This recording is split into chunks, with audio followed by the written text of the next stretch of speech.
Here on our channel, people's stories come to life. Stories from different eras, professions, and destinies. Each of them follows their own path, their own life woven from circumstances, challenges, and choices. Before we step into their world, make sure to subscribe, and later, share your impressions in the comments. Now, let's begin. Some stories don't start with loud events. They start small, with details, with moments that seem insignificant, yet hold entire worlds within them. These are stories about people who never chose to be heroes. They simply lived, worked, made mistakes, learned from them, and kept moving forward. The lives of such people unfold like a slowly blooming flower, each petal revealing itself in its own time, each layer hiding new secrets, new pains, new joys. This is a story from a time when the world was just a little different.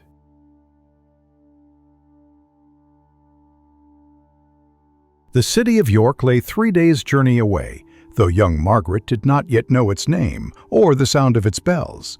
She knew only the tavern where she slept, a crooked structure of timber and wattle, perpetually damp, perpetually smelling of spilled ale, and the particular staleness that clings to places where men have breathed their sorrows into the air for decades. The building seemed to lean toward the street, as if exhausted by its own existence. Her father owned it, though ownership was perhaps too grand a word. He held a deed, faded and water-stained, and paid rent to a merchant in the cathedral city when the mood or the coin moved him. More often he did neither. The tavern occupied the lower reaches of a market town that had never quite decided whether to prosper or decline. It existed in a state of perpetual compromise, too small to matter to the great wool traders who passed through on their way to places of importance, too established to simply vanish. On market days, farmers brought their produce and livestock. On other days, the place belonged to the town's permanent residents, the millers' sons seeking escape from authority, old soldiers nursing their memories and their cups, craftspeople without guild standing, who had drifted here when opportunity failed them elsewhere. The tavern was where these men gathered to forget or to remember, which amounted to the same thing. Margaret's earliest memory was not of her mother's face, but of water. She was perhaps 7 years old, kneeling on a stone floor while her mother wrung out cloth in a wooden bucket, the water gray with use and filth. Her task was simple, to carry water from the well to the tavern for washing glasses and cleaning tables.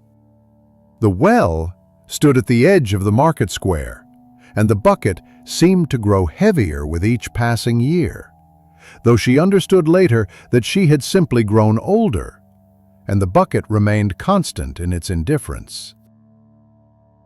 Water was the substance of their world, the necessity that never refused, never demanded, never lied.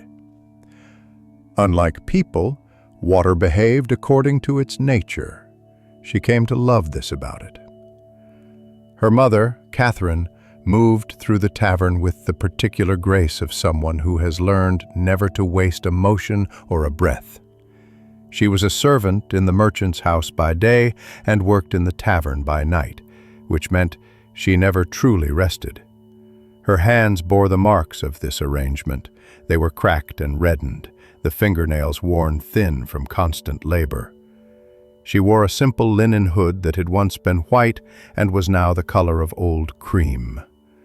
Margaret remembered her mother's hands better than her face, which seemed fitting. The hands were what mattered. They were what fed her, what bathed her, what carried her to bed. Her father was a different matter entirely. Thomas was a large man who had once, according to fragments of legend he occasionally recounted, been a tavern keeper of some standing in a place called Bristol. He had owned property there, employed servants, dealt with merchants of consequence. How exactly he had lost all this remained unclear, obscured by drink and the vagueness with which men discuss their own failures. Margaret gathered that there had been a fire, a debt that could not be paid, and a swift removal to this smaller, meaner establishment. The story was told rarely and always incompletely, which gave it the quality of a half-remembered dream, real enough to have shaped his current misery, but too indistinct to serve as an explanation or a lesson.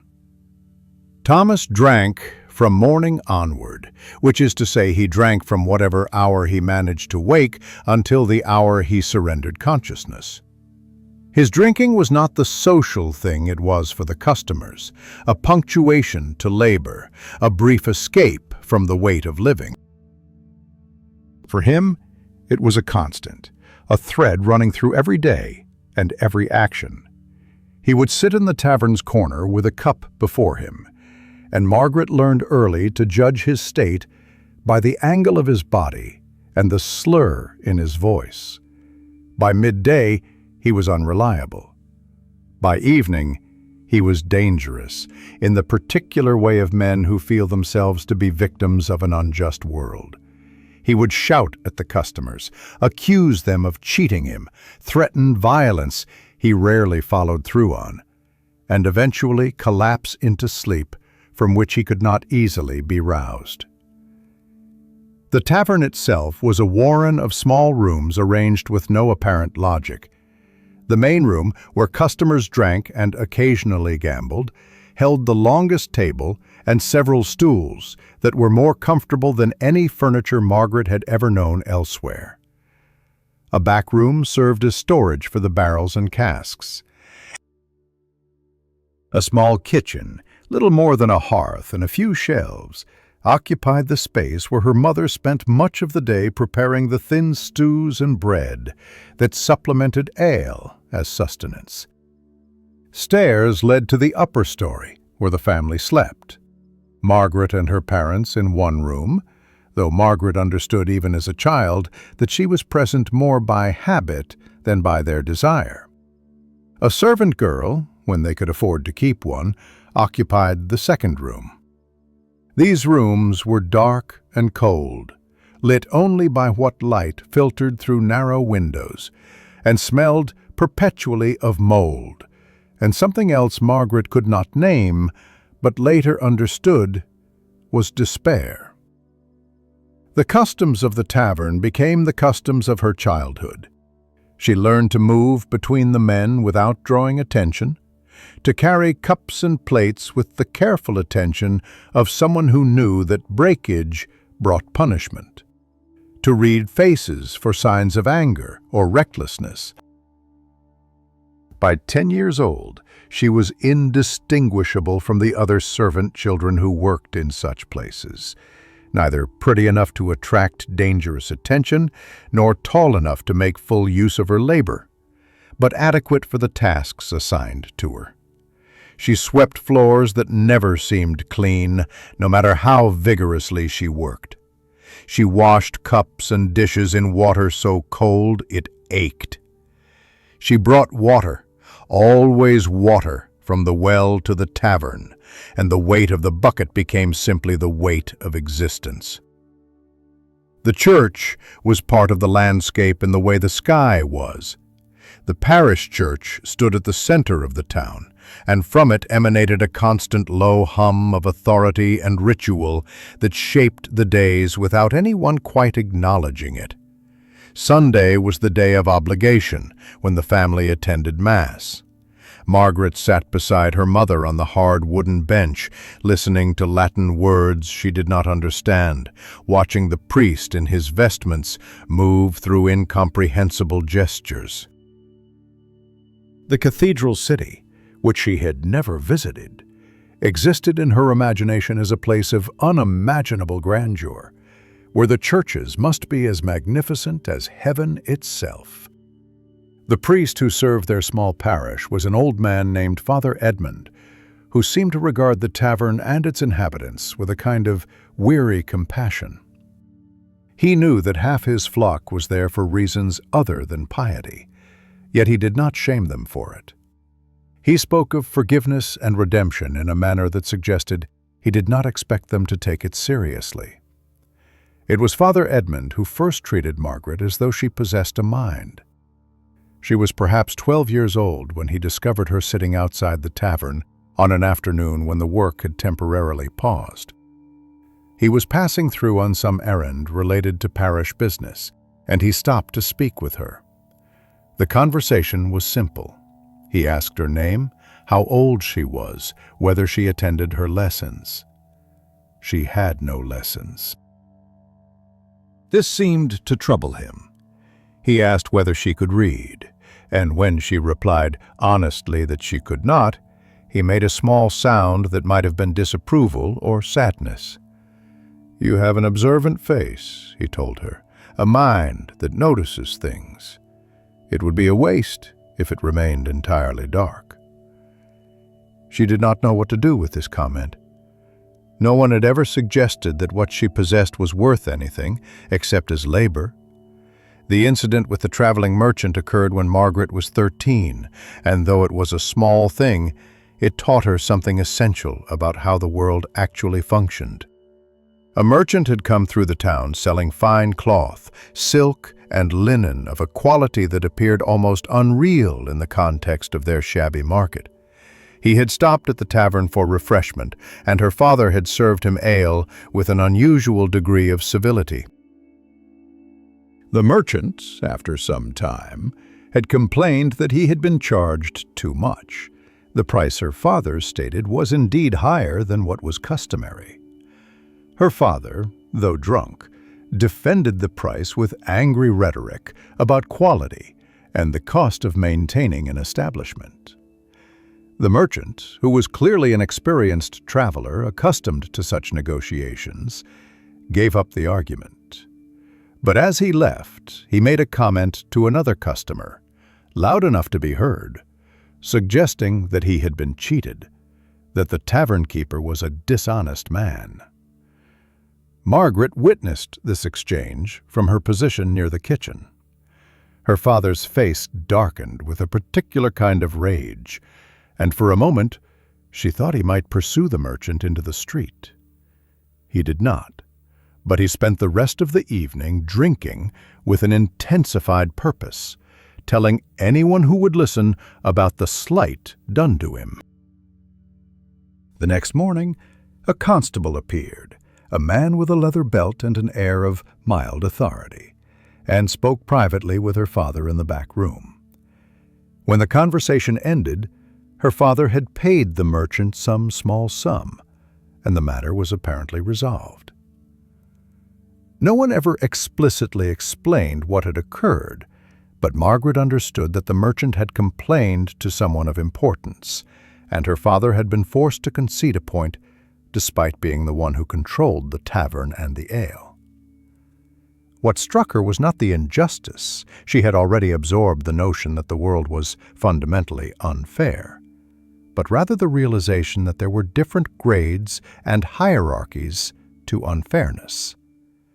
There was the unfairness she experienced, which was simply how things were. And then there was a different kind of unfairness, involving men in authority and official processes, that could be appealed to, but only at the cost of submission. She learned that day to look away. Not out of timidity, exactly, but out of a growing understanding that witnessing things often meant choosing sides, and that choosing sides was almost always costly. Her mother's health began to decline around this time, though it was such a gradual process that Margaret could not have named it until years later. Catherine simply seemed to move more slowly. She would sometimes rest her hand against the wall as she passed, as though steadying herself.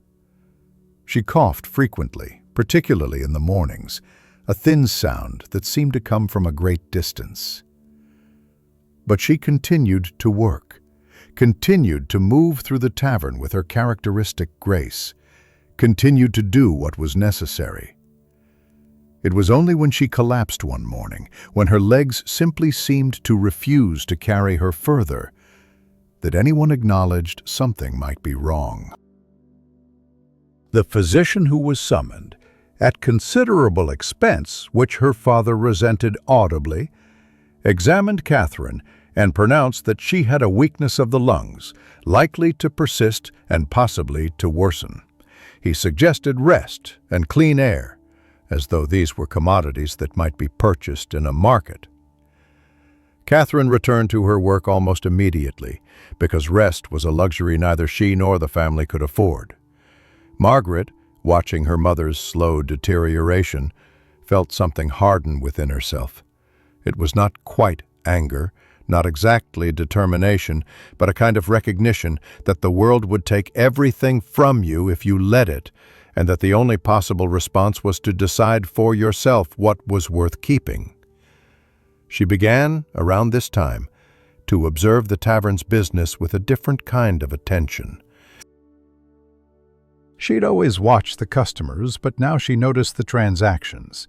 How much her father charged for ale of various qualities. How much the supplies cost when they were delivered. How much money was actually taken in versus how much her father spent on his own drinking, and the various small debts he seemed perpetually to owe. The mathematics of it were not complicated. The tavern could have been modestly profitable. Instead, it was gradually impoverishing itself because her father was fundamentally uninterested in its successful operation. He wanted it to exist as a place where he could drink without judgment, and beyond that, his attention simply wandered. In the evenings, after the work was done and her parents were asleep, or, in her father's case, unconscious, Margaret would sit alone in the main room of the tavern. The building would creak and settle around her, and she would think about the water she had carried that day, and the customers she had served, and the small transactions of commerce that moved through the space. She imagined, without quite articulating it, a version of this place that functioned differently. A tavern run with intention, where the ale was clean and the prices were fair, where people came because they wanted to be there, rather than because there was nowhere else. She did not think of herself as the keeper of such a place. That was too ambitious a dream for a girl with no education and no standing. But she thought about it in the way young people think about impossible things, as a kind of meditation on what might be different if the world were arranged otherwise. By the time Margaret reached her 17th year, the tavern had become a kind of slow sinking.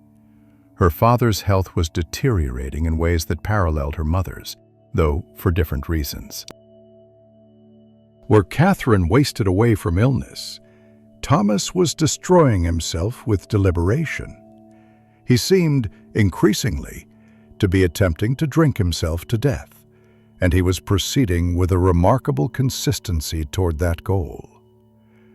Her mother had learned to compensate, taking on even more work, her thin frame moving with desperate efficiency. Margaret had grown taller, stronger, and her labor had become genuinely useful.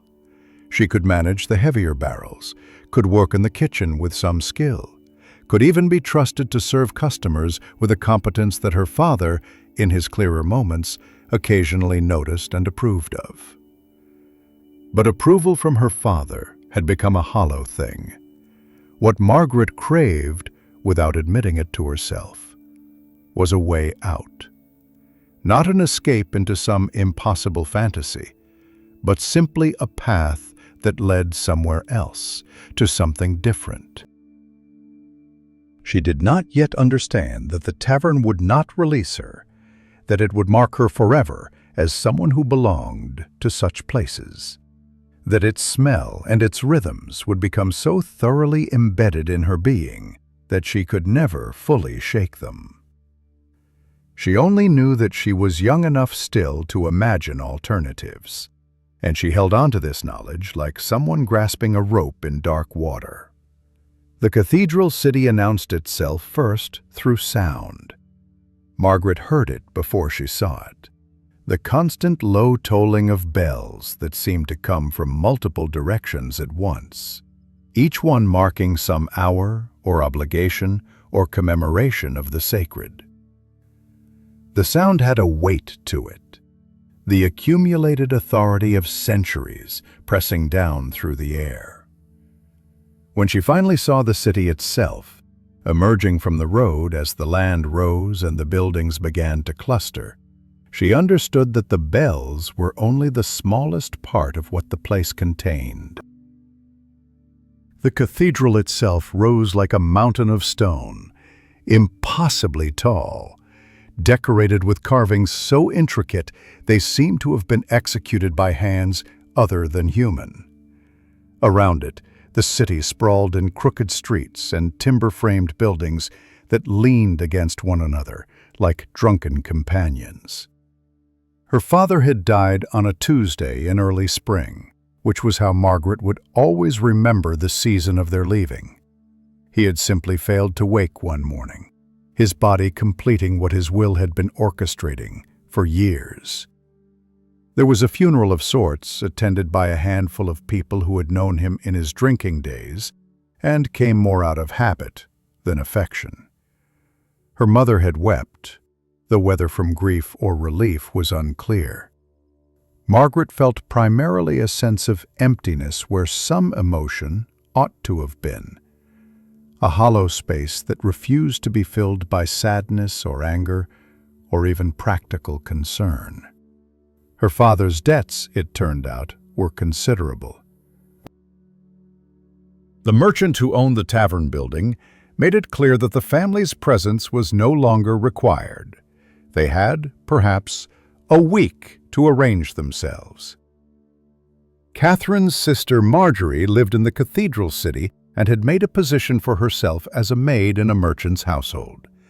She was a woman of perhaps 45 years, childless, practical, and possessed of that particular kind of exhaustion that comes from years of service without gratitude or advancement.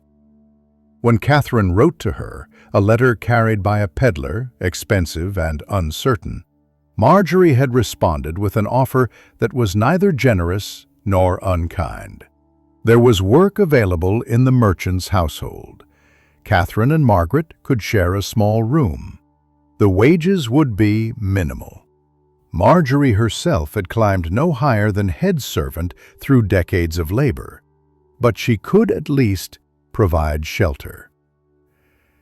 The journey to the city took 3 days, and Margaret remembered it primarily through physical sensation.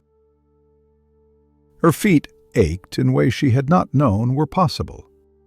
The road was rutted with the passage of carts and animals, and her shoes, old things passed down from a girl who had worked for her mother years before, were barely adequate to the task. The weather was neither warm nor cold, but perpetually damp, and the dust that rose from the road seemed to get into everything, into her hair and between her teeth and into the folds of her clothing. They passed through several small villages, each one seeming identical to the others, distinguished only by the particular configuration of the church or the presence of a bridge over a stream. Her mother walked with a kind of grim determination, speaking rarely, saving her breath for the labor of putting one foot in front of the other.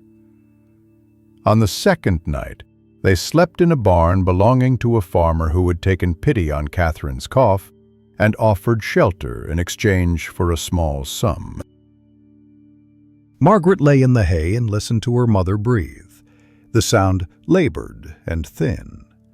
She thought about the tavern, about the customers whose names and habits she had learned, about the particular way the light fell through the windows on certain afternoons.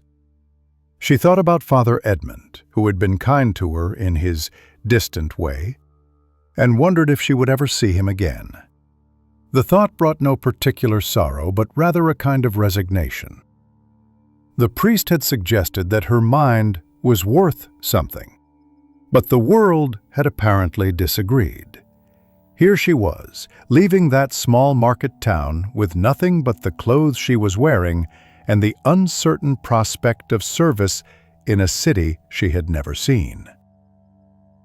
The merchant's household was larger than any space Margaret had previously inhabited. It occupied 3 stories of a timber-framed building near the marketplace, and the interior was divided into numerous rooms, each one serving a specific function. There was a main chamber where the merchant conducted business, a parlor where his wife received visitors, kitchens, storage rooms, the servants' quarters in the attic, and various other spaces whose purposes Margaret had to learn through careful observation. The merchant himself, a man named Robert Ashford, appeared only occasionally. He was a dealer in wool, which meant his actual presence was often elsewhere, riding between various towns, conducting transactions that Margaret did not understand and had no particular reason to learn about. His wife Catherine was a thin woman with an air of perpetual dissatisfaction, as though the world had consistently failed to meet her expectations, and she had more or less accepted this as a permanent condition. The work was familiar enough to be manageable. Margaret and her mother joined 3 other servants in the household, a cook named Alice, a scullery girl named Emma, who was perhaps younger than Margaret, and a man named Thomas, who managed deliveries and general repairs. Catherine had taken on primarily cooking work, though she was used for any task that required someone with experience. Margaret was initially assigned to general cleaning, a position that meant she had no specific responsibilities and therefore bore responsibility for anything no one else wished to do. She swept, she carried water, she scrubbed, she sorted. She learned the rhythms of the household, the early morning rush to prepare breakfast, the quieter hours of midday, the careful preparation of the evening meal.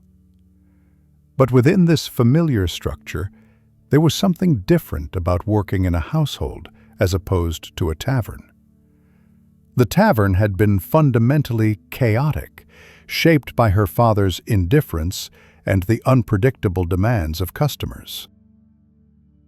The merchant's household operated according to a kind of logic, with routines that made sense and purposes that were clearly understood. The merchant needed the household to function smoothly because his business success depended on it. His wife needed it to function smoothly because it reflected her standing in the city. And therefore, the household functioned. Sloppiness was remarked upon. Efficiency was noted. For the first time in her life, Margaret's labor was being witnessed and evaluated according to objective standards rather than her father's moods or her mother's desperation. It was this observation that began to alter her perception of how the world might be organized. In the tavern, efficiency had no value because her father had no conception of valuing things systematically. In the merchant's household, efficiency was visible and was rewarded in small ways: better food portions, slightly better work assignments, occasional comments of approval. She began to notice that the servant who worked most competently was the one who received the fewest harsh words. She noticed that when work was completed thoroughly, there was less of it to do the following day because mistakes did not have to be corrected. These were small observations, barely conscious ones, but they accumulated into something like understanding.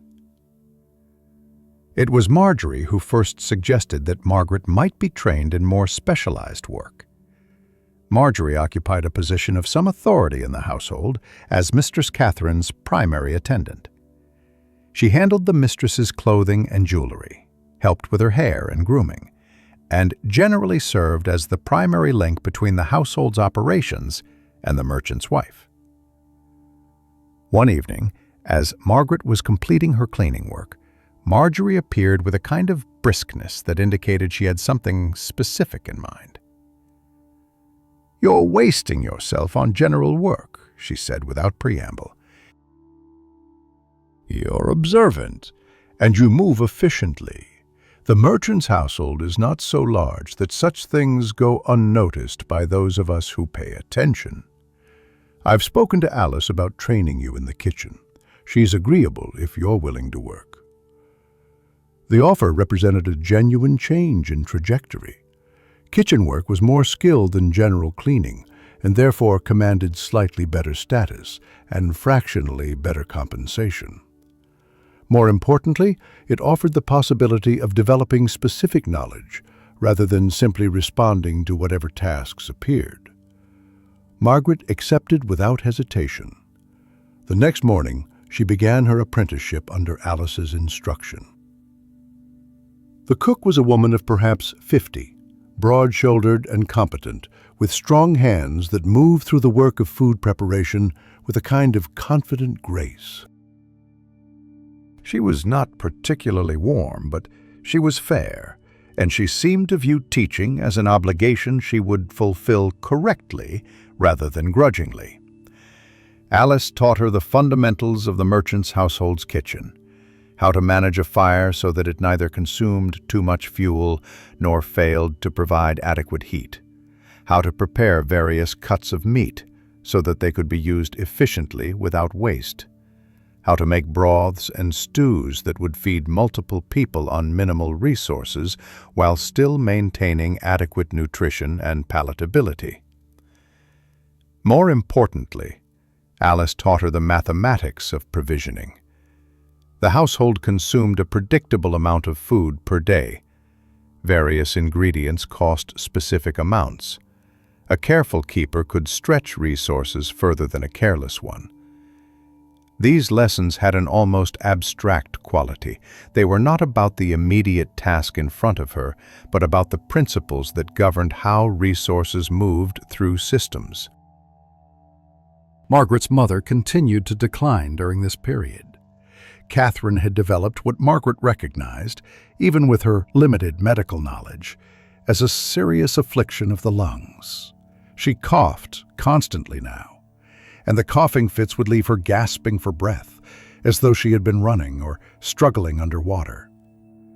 The merchant's household was not an unkind place, but it was also not a place designed for accommodating illness. Catherine continued to work as long as she was able, but her capacity was visibly diminishing. Alice, who was not given to sentiment, remarked pragmatically that they should prepare for the likelihood that Catherine would not be useful for much longer. This statement, though brutal, was simply accurate. It was in this context that Margaret met the man who would become her husband.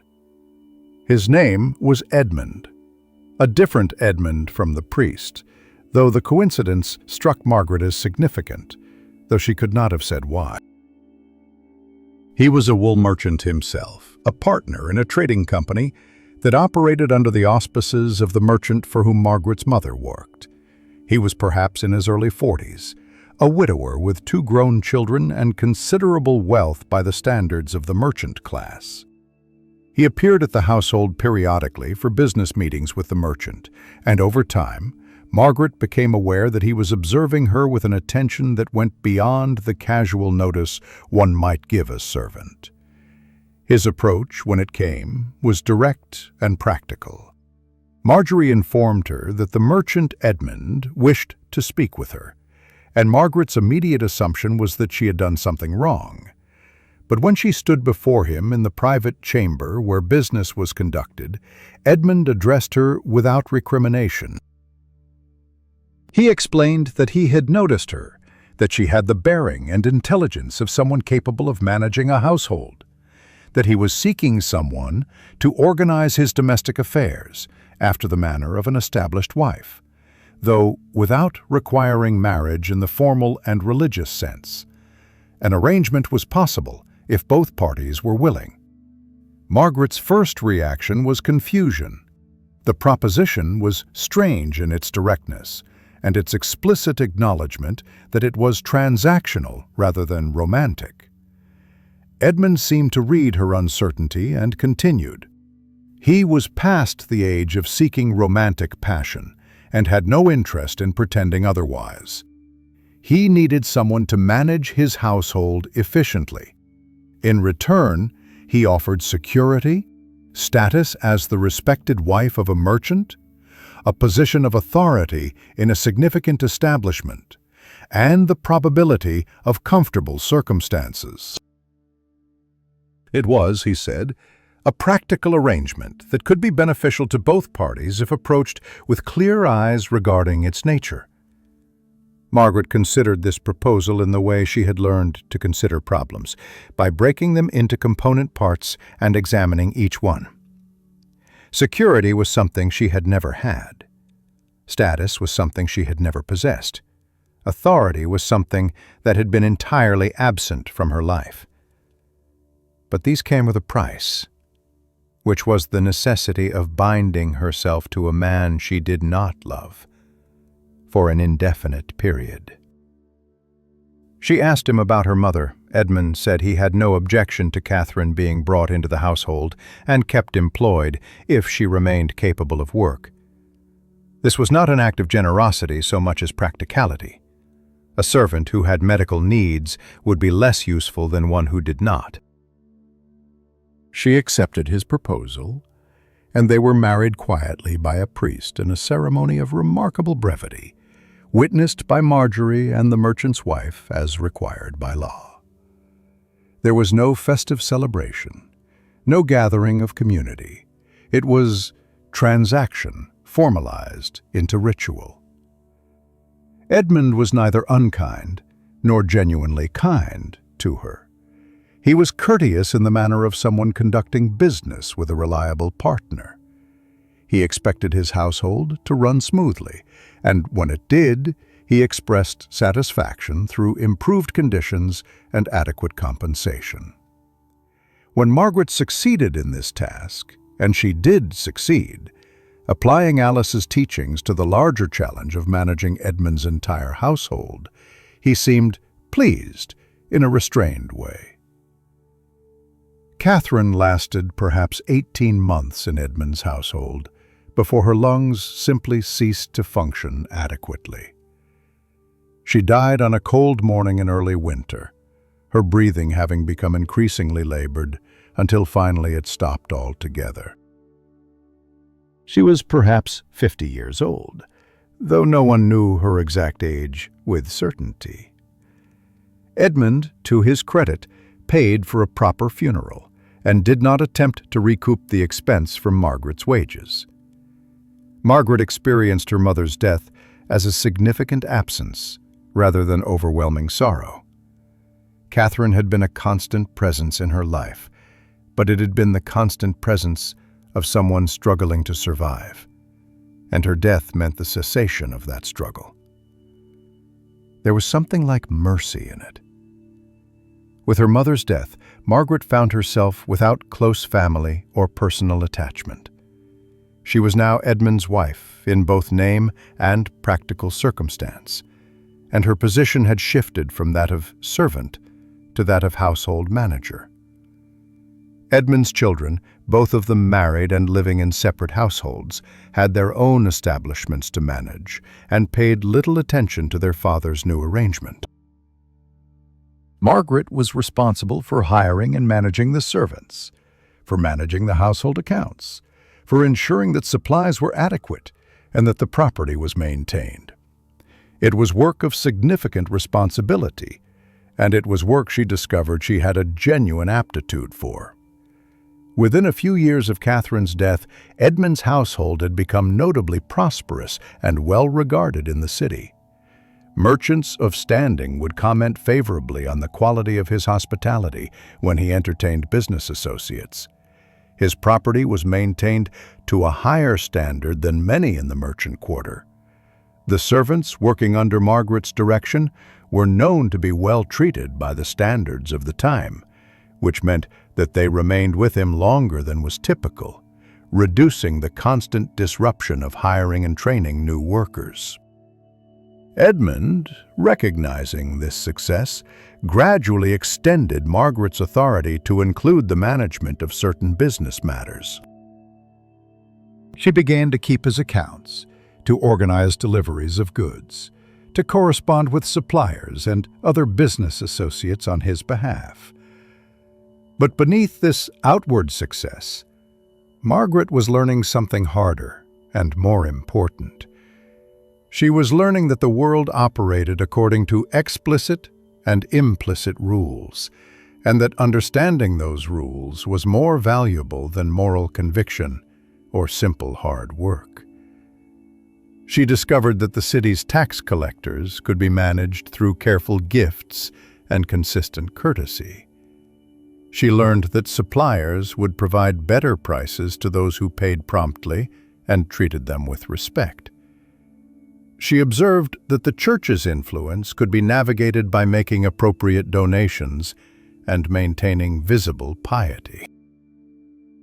She began to understand that what appeared to be chaos was actually a carefully balanced system of obligations and reciprocities, and that success meant knowing how to move within that system without drawing the kind of attention that could become dangerous. This education in the workings of power manifested itself in small moments. When a tax collector appeared to assess Edmund's property, Margaret offered him refreshment and listened carefully to his concerns. When he departed, he had taxed them at a notably lower rate than might have been expected. When a supplier attempted to shortchange them on a delivery, Margaret did not call out the deception, but instead quietly noted it in her accounts, and the next time the man delivered goods, she counted them with visible care. He never made that mistake again.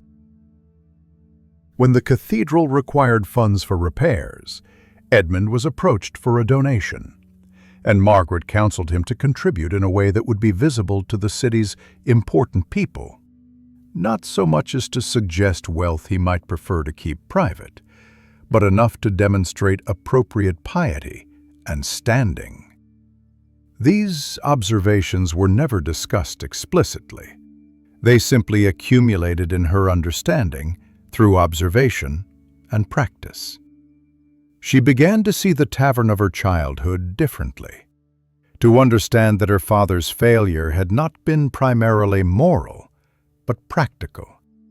He had lacked the discipline to manage the system that actually existed, rather than the system he wished might exist. He had wanted the tavern to be something it could not be, and therefore he had allowed it to become something worthless. By the time Margaret reached her mid-20s, she had become the effective manager of not only Edmund's household, but several of his business interests. She was still technically a wife and servant, still subject to Edmund's authority, and yet she had accumulated a kind of power through competence and reliability. Edmund's attention was increasingly consumed by his trading ventures, and he depended more and more on Margaret's management of affairs in the city. He seemed not to object to this arrangement. Perhaps he recognized that she was more capable than he was at the tasks of careful administration. Perhaps he simply appreciated the comfort of knowing that the essential functions of his life were being managed by someone he could trust. There were moments when Margaret wondered about the roads not taken. She sometimes imagined what her life might have been if her father had managed the tavern differently, if she had been born to different circumstances, if the world had been arranged according to different principles. But these moments were brief and not particularly troubling. The world was as it was. She had learned to survive within it, and more than that, she had learned to prosper. That seemed like enough, or nearly so. The tavern came to Margaret almost by accident, though she would later understand that accidents rarely occur to those who have spent years learning to recognize opportunity. Edmund had acquired it as part of a debt settlement from a merchant whose wool trading had failed catastrophically. The building itself was unremarkable, timber-framed, 3 stories, located in a moderately prosperous quarter near the marketplace, but not so prestigious as to command the highest prices. The previous keeper had abandoned it in a state of considerable disorder, and Edmund had accepted it as payment rather than currency, seeing in the structure at least the possibility of recovering some portion of his loss. He had mentioned it to Margaret almost in passing, as though uncertain whether it was worth her attention. They were reviewing accounts on a cool evening in late autumn when he said, "There is a tavern property I have acquired. It will require management or sale. I thought you might examine it and determine which course makes sense." This phrasing, treating her opinion as valuable enough to seek, presenting her with a choice rather than an assignment, reflected how their relationship had evolved over the years. Edmund still maintained formal authority, but in practice, many decisions had already passed to her hands. She was perhaps 32 or 33 years old, though she had long since stopped counting precisely.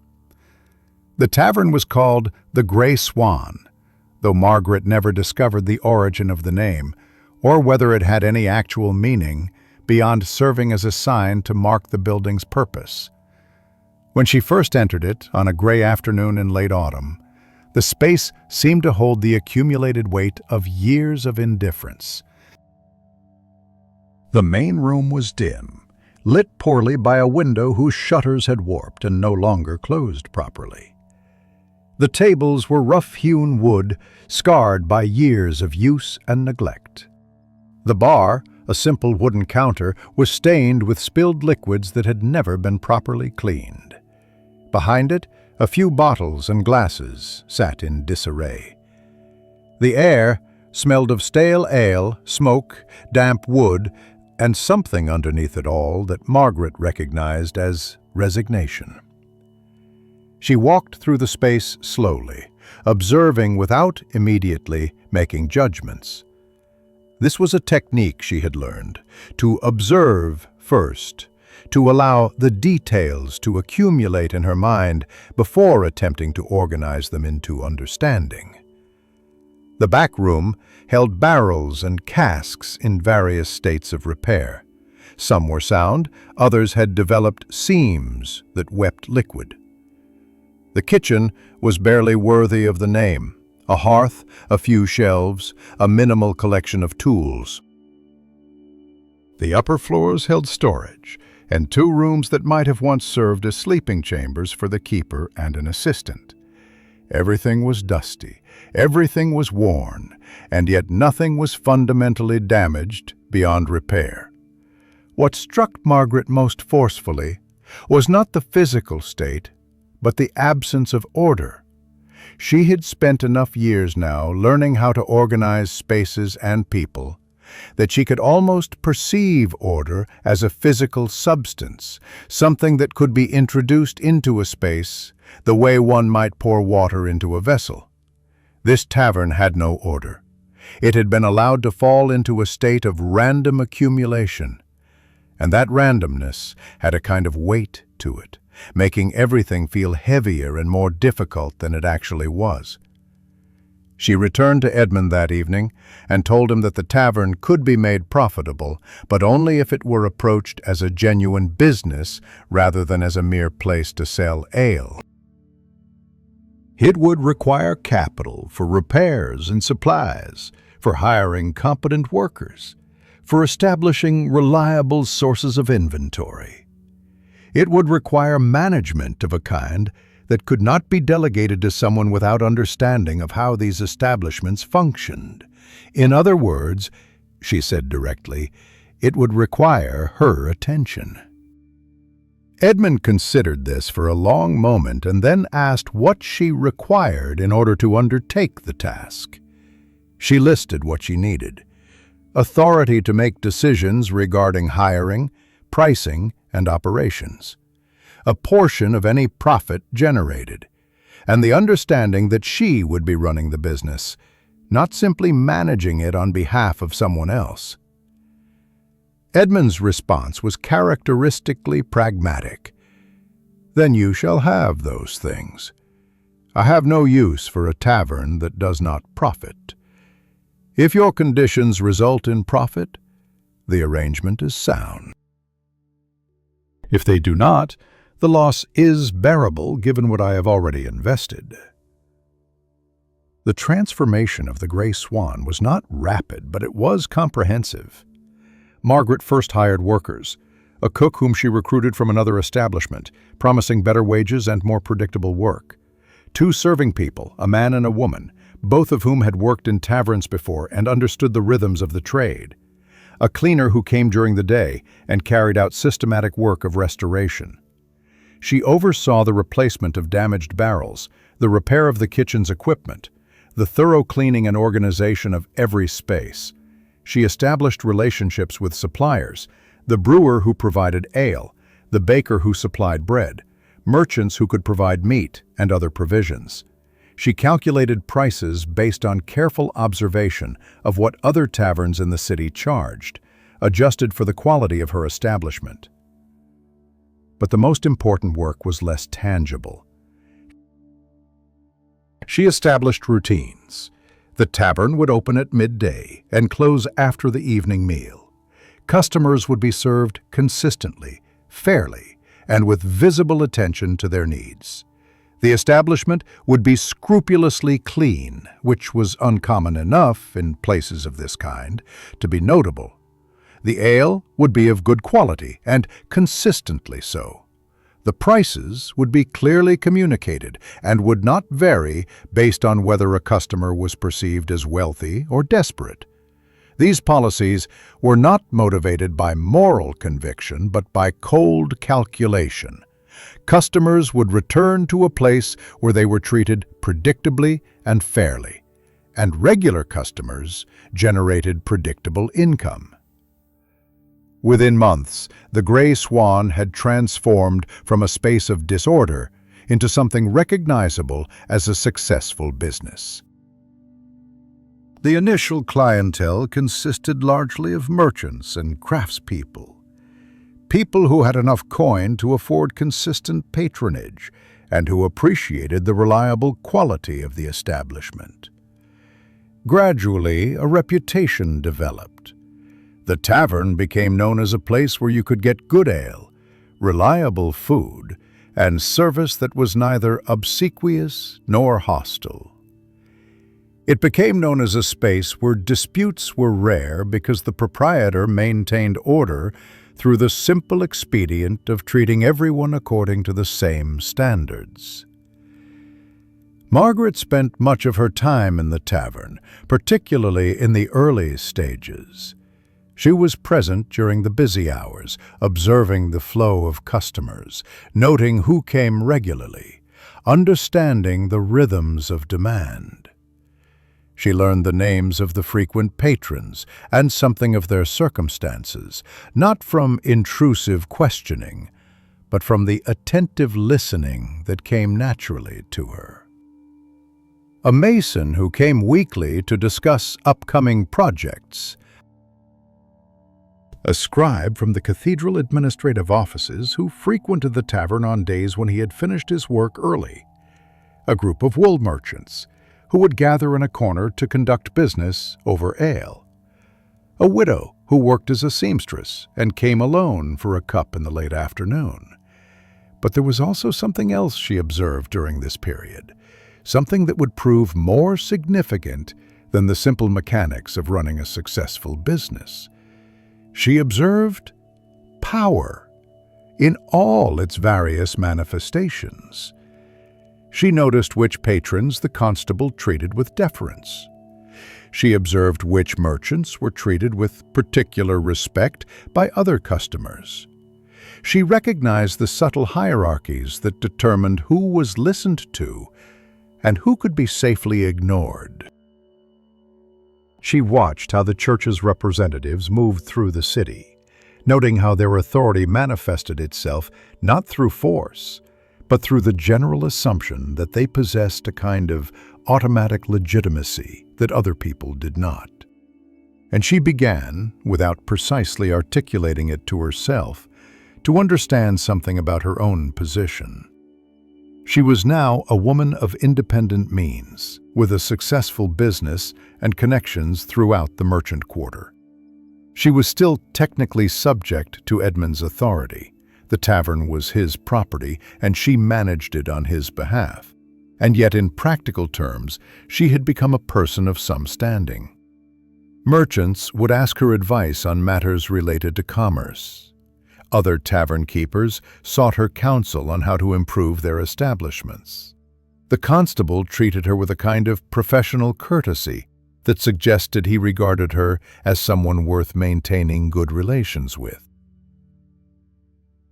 This understanding of her own position became more concrete when a situation arose that required her to exercise judgment about which rules to follow and which to bend. A man named Thomas Ashford, no relation to her husband Edmund, though the name was not uncommon, was discovered to have been short-changing customers and the brewers simultaneously. He was one of her serving people, a man she had hired with some confidence because he had prior experience and had initially seemed reliable. But careful attention to the accounts revealed a pattern of dishonesty that could not be overlooked. Margaret confronted him with the evidence, and he initially attempted to deny it, then attempted to explain it away, and finally admitted it with a kind of defeated resignation. The obvious course was to turn him over to the constable, which would likely result in his being beaten or worse. But as Margaret considered this, she found herself thinking about the small corruptions she had herself engaged in. The overlooked discrepancies, the payments made that did not appear in official accounts, the ways she had managed Edmund's business affairs that operated in the gray spaces between strict legality and outright crime. She had not troubled herself with moral questions about these actions because they seemed necessary to the functioning of commerce.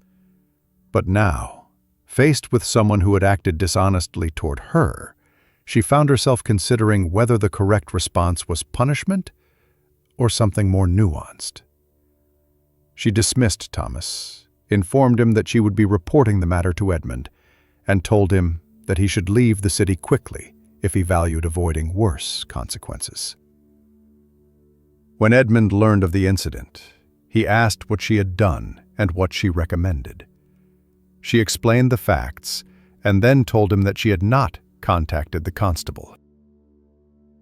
Edmund's response was not what she had anticipated. Rather than approving of her compassion, he asked why she had not handled the matter according to law. She explained that the man's dishonesty, while real, did not seem to her to warrant the severity of punishment that would follow if he were formally prosecuted. Edmund considered this, and then said something that struck her forcefully. "You are learning to think like a person of actual power, rather than a manager of details. A person with power must decide not only what the rules are, but which rules matter, and when they should be enforced. That is what separates those who merely manage from those who genuinely govern." She had not thought of her actions in that framework before, but once Edmund articulated it, the truth of it was difficult to deny. She had been thinking of herself as someone executing tasks according to predetermined rules. But increasingly, she found herself in positions where she was actually setting the rules, or at minimum, determining which pre-existing rules would be applied in any given situation. The incident with Thomas was small, but it marked a threshold in her understanding of what she had become, not just a manager of a successful business, but a person capable of exercising genuine discretionary power within the limited sphere of her authority. This understanding deepened over the following months. A nobleman of some minor standing began frequenting the tavern with increasing regularity. His name was Lord Philip, and he was perhaps in his late 40s, a man of considerable wealth but also considerable debt, though this latter fact was not generally known. Margaret noticed that he was drinking more than was typical, that he seemed preoccupied and anxious, and that he was making inquiries about certain customers, specifically the merchants who dealt in contraband goods, the men who operated in the margins of legality. She began to understand, through careful attention to the scraps of conversation that occurred in her establishment, that Lord Philip was involved in some kind of dispute with these merchants, though the exact nature of the dispute was unclear. One evening, Lord Philip remained in the tavern after the other customers had departed. He seemed to be waiting for something, and Margaret, reading this correctly, approached him and asked if he needed anything. He asked her directly and with an unusual degree of candor whether she was aware of the various business activities that occurred in her establishment, the trades that went beyond the simple sale of ale. She considered how to respond to this question and settled on honesty, on the grounds that lying would only undermine whatever rapport they had established. She said that she was aware that certain customers conducted business that went beyond the obvious, that she had never inquired too closely into the nature of this business, and that she took no active part in it. Lord Philip seemed satisfied with this answer. He then explained that he was trying to understand the extent of certain smuggling operations that were based in the city, and that he believed some of the people involved in these operations were patrons of her tavern. He was asking, he said, whether she would be willing to provide him with information about these customers, not specific details of their conversations, but general observations about their patterns, their connections, the people they met with. In exchange, he would ensure that her tavern was left unmolested by any authorities, and would recommend it to others of his acquaintance who valued discretion and quality. Margaret's immediate instinct was to refuse. She had learned enough about how power worked to understand that agreeing to provide information for a nobleman was a transaction that would bind her in ways that might later prove costly. But she also understood that refusing might bring its own consequences, and that Lord Philip, if he chose to create problems for her establishment, had sufficient power to do so. She told him that she would think about his proposal, and asked if he would give her a week to consider it. He agreed, and when he departed, he left payment for his drinks that was notably generous, a gesture that Margaret understood as both courteous and a kind of subtle pressure. She discussed the matter with Edmund that evening. He listened carefully and then asked her what she wished to do. This phrasing was significant. Edmund no longer simply told her what to do in such situations, but rather asked what she thought was the appropriate course. She explained that she believed the safest path was to provide Lord Philip with general observations that were true but not particularly useful, information that would satisfy him without compromising her relationships with her customers. Edmund approved of this approach, describing it as the kind of balance that separated successful operators from those who eventually encountered problems. When Lord Philip returned the following week, Margaret provided him with exactly this kind of information. She described the merchants who frequented her tavern, noted their patterns of behavior, mentioned in general terms that they appeared to conduct business that might not be entirely official. She said nothing that her customers would have objected to her saying, but she provided enough substance that Lord Philip seemed satisfied. He visited the tavern occasionally after this arrangement, and Margaret continued to provide him with the same careful blend of information and discretion. It was this incident that made Margaret fully aware that she had entered a more complex world than the one she had navigated as a manager of Edmund's household. The tavern existed not just as a place of business, but as a kind of crossroads where various activities, legal and otherwise, intersected. Her position in this crossroads gave her a particular kind of knowledge and a particular kind of vulnerability. She could observe things that others did not see. But in observing these things, she became implicated in them, responsible for deciding what she would do with the knowledge she possessed. By the time Margaret reached her mid-30s, the Grey Swan had become one of the most successful establishments of its kind in the city. It had achieved a reputation for quality and reliability, and it had become a gathering place for people of some standing: merchants, craftspeople, minor nobility, and church officials. Margaret had become a figure of some note in the merchant quarter, a woman whose judgment was sought, whose opinion carried weight. She had achieved a level of security and independence that few women and few men of her origins ever attained. And yet, beneath this success, there was a constant awareness that all of it was contingent. Edmund, who was now in his late 60s, would not live forever. His death would return the tavern to his heirs, and her position would become entirely dependent on how they chose to treat her. The city itself remained subject to the constant possibility of disruption. The Wars of the Roses meant that political allegiances could shift suddenly, that merchants could lose their standing or their lives based on which side of a conflict they happened to favor. The king's law remained absolute in theory, though it was often bent or ignored in practice. The church maintained its power, and that power could be directed against anyone who had made enemies among its representatives. On the evening that would mark the beginning of the end of this particular chapter of her life, Margaret stood alone in the tavern after the last customers had departed.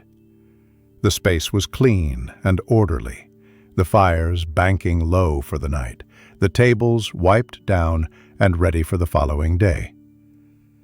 She thought about the girl who had carried water from a well in a market town, who had swept floors in a tavern presided over by a drunk man incapable of recognizing value in anything around him. That girl had dreamed of escape without knowing how escape might be achieved. This woman, the one Margaret had become, had achieved something like escape, or at minimum, a kind of security within the system rather than outside it. She had learned the rules well enough to operate successfully within them. She had accumulated knowledge, competence, and the beginnings of genuine power. But she also understood, with a clarity that had come from years of observation, that nothing remained stable. The constable who treated her with courtesy today might be replaced by someone with different priorities. The merchants who frequented her tavern might leave the city or lose their fortunes. Lord Philip might decide to call in the favors he was owed. Edmund's health was failing visibly. He moved more slowly now, his breathing was sometimes labored, and his attention to business matters was increasingly sporadic. Change was coming, inevitable as the seasons. The only question was whether she would be able to navigate it as skillfully as she had navigated everything that had come before. The body was discovered on a Tuesday morning in late autumn, positioned in the back room of the Grey Swan, as though the man had simply decided to rest there and had not awakened. Lord Philip lay slumped against a wooden crate, his head tilted at an angle that suggested either profound sleep or the complete absence of consciousness from which no amount of disturbance would rouse him.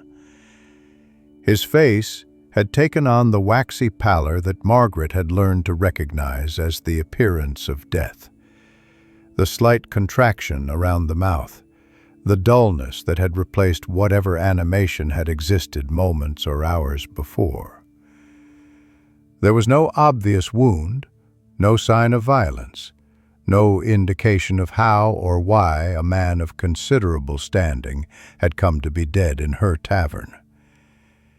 It had been Marcus, the younger of her two serving men, who discovered him.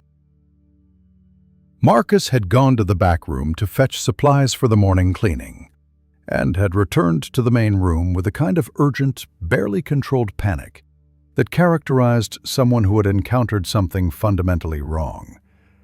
Margaret had been in the kitchen reviewing accounts with her cook Anne, when Marcus appeared at the doorway with news that required immediate attention. The response that followed was not calculated but automatic. She had learned over years of managing a tavern what to do when disruption occurred. She instructed Anne to keep the other servants in the kitchen.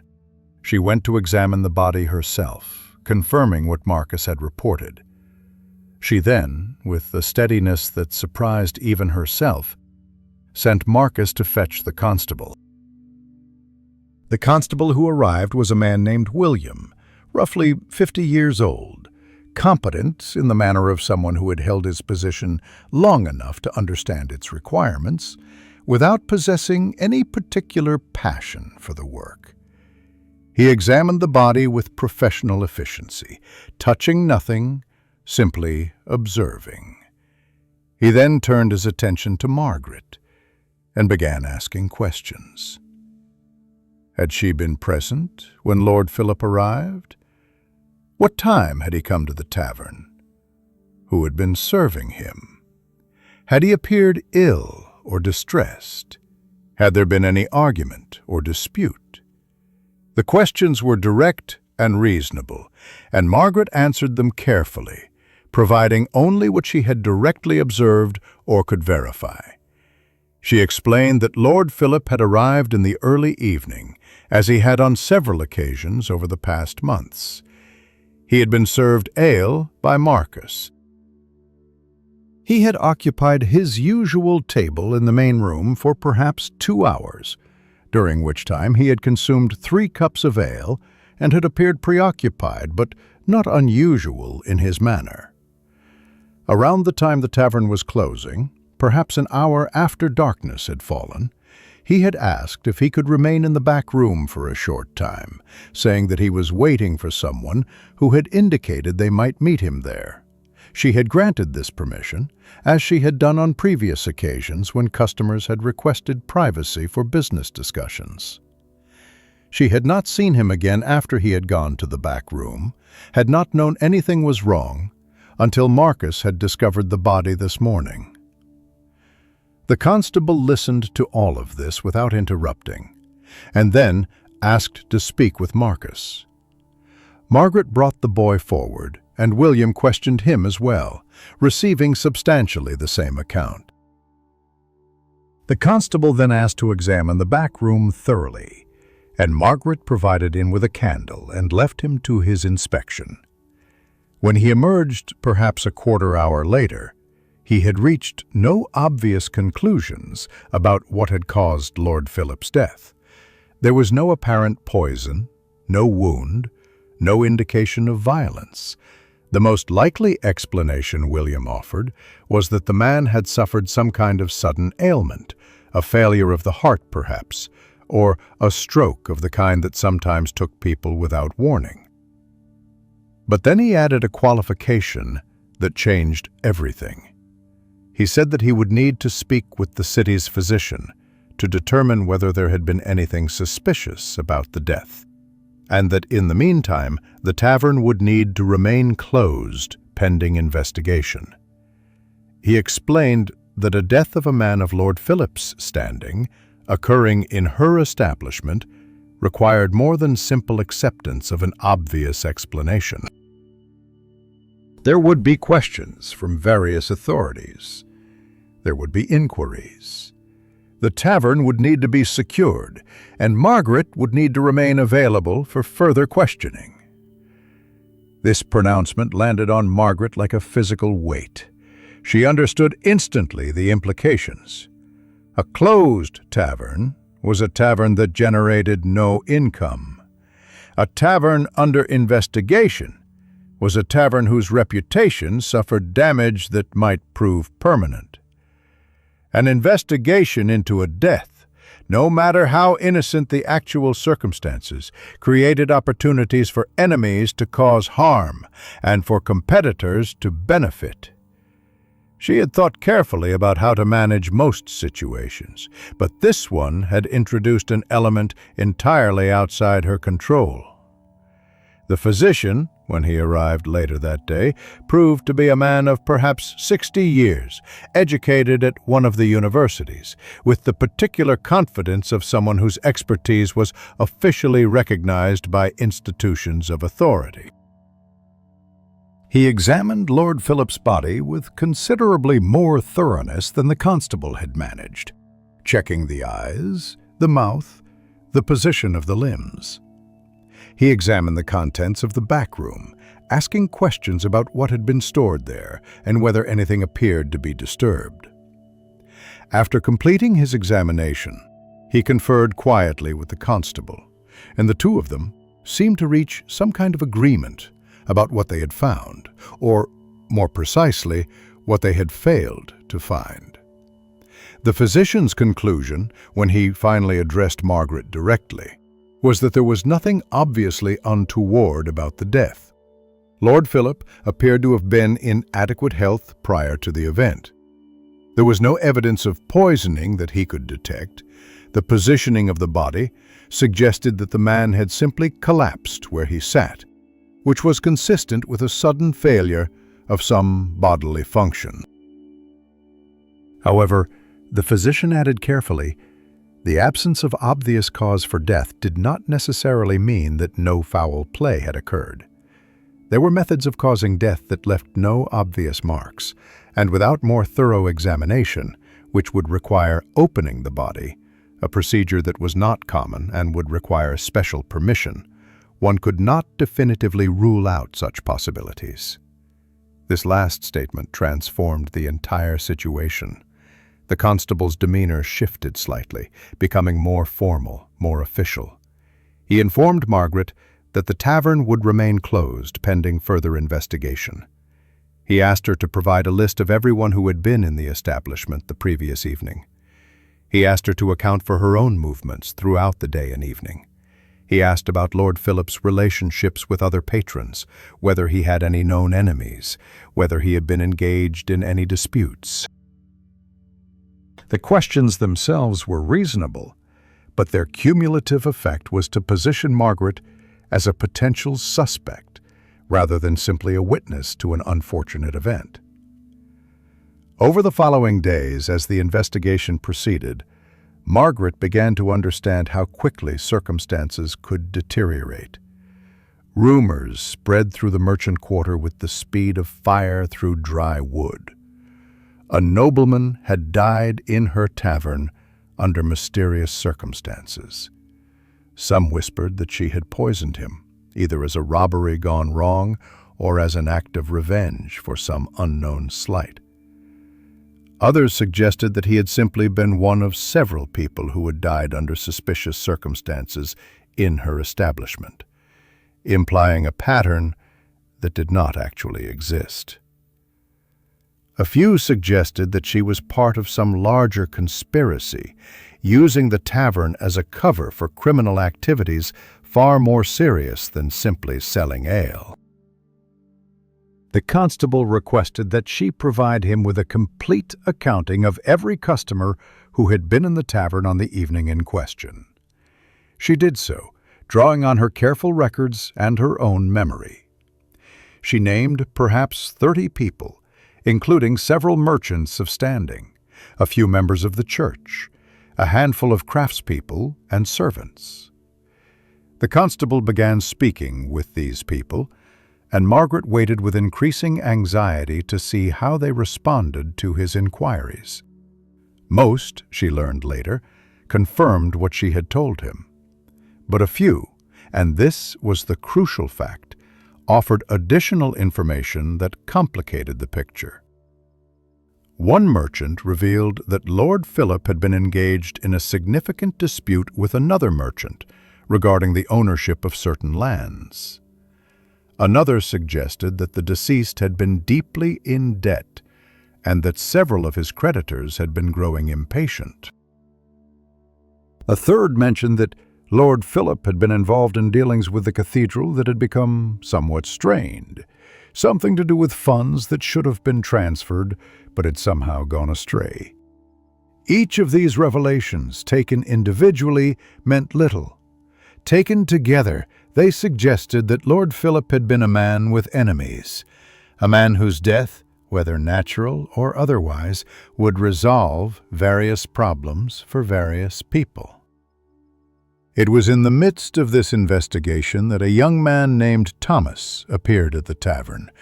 Not the serving boy Marcus, but a different Thomas, one whom Margaret had never seen before. He was perhaps in his mid-20s, with the manner of someone educated beyond his apparent station, and he introduced himself as a scribe employed by the cathedral's administrative offices. He explained that he had a personal interest in understanding what had happened to Lord Philip, and he wondered if Margaret might be willing to speak with him about the events of that evening. His approach was courteous and informal, lacking the official weight that the constable's inquiries carried. There was something almost conspiratorial in his manner, as though they were both trying to solve a puzzle together, rather than investigating a crime. Margaret should have been cautious. She understood, on an intellectual level, that speaking with this man could be dangerous, that information she provided could be used against her, that his apparent friendliness could be merely a tactic to extract confession or incriminating details. But she found herself responding to his approach in a way that her more careful judgment would have counseled against. Thomas seemed intelligent and genuinely interested in understanding what had actually occurred, rather than simply building a case against her. He listened carefully when she spoke, asked questions that suggested he was thinking about the problem rather than following a predetermined script. She found herself providing him with not just the basic facts of the evening, but her own analysis of what might have happened. Over several visits to the tavern, which remained closed, though the investigation had not yet concluded, Margaret and Thomas began to construct a picture of Lord Philip's life and circumstances that went considerably beyond what either of them could have known individually. Thomas shared information he had gleaned from his work in the cathedral offices. He knew about various financial transfers that had occurred, various conversations that had taken place among church officials regarding Lord Philip's activities. Margaret provided details about Lord Philip's behavior in the tavern, his conversations with various customers, his apparent anxieties and preoccupations.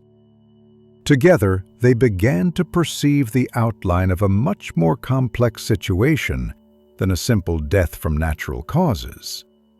It seemed increasingly likely, based on the information they accumulated, that Lord Philip had been involved in some kind of scheme involving church funds. The exact nature of the scheme remained unclear, but the pattern suggested that money that should have gone to church purposes had somehow been diverted into private hands, possibly Lord Philip's, possibly those of others working with him.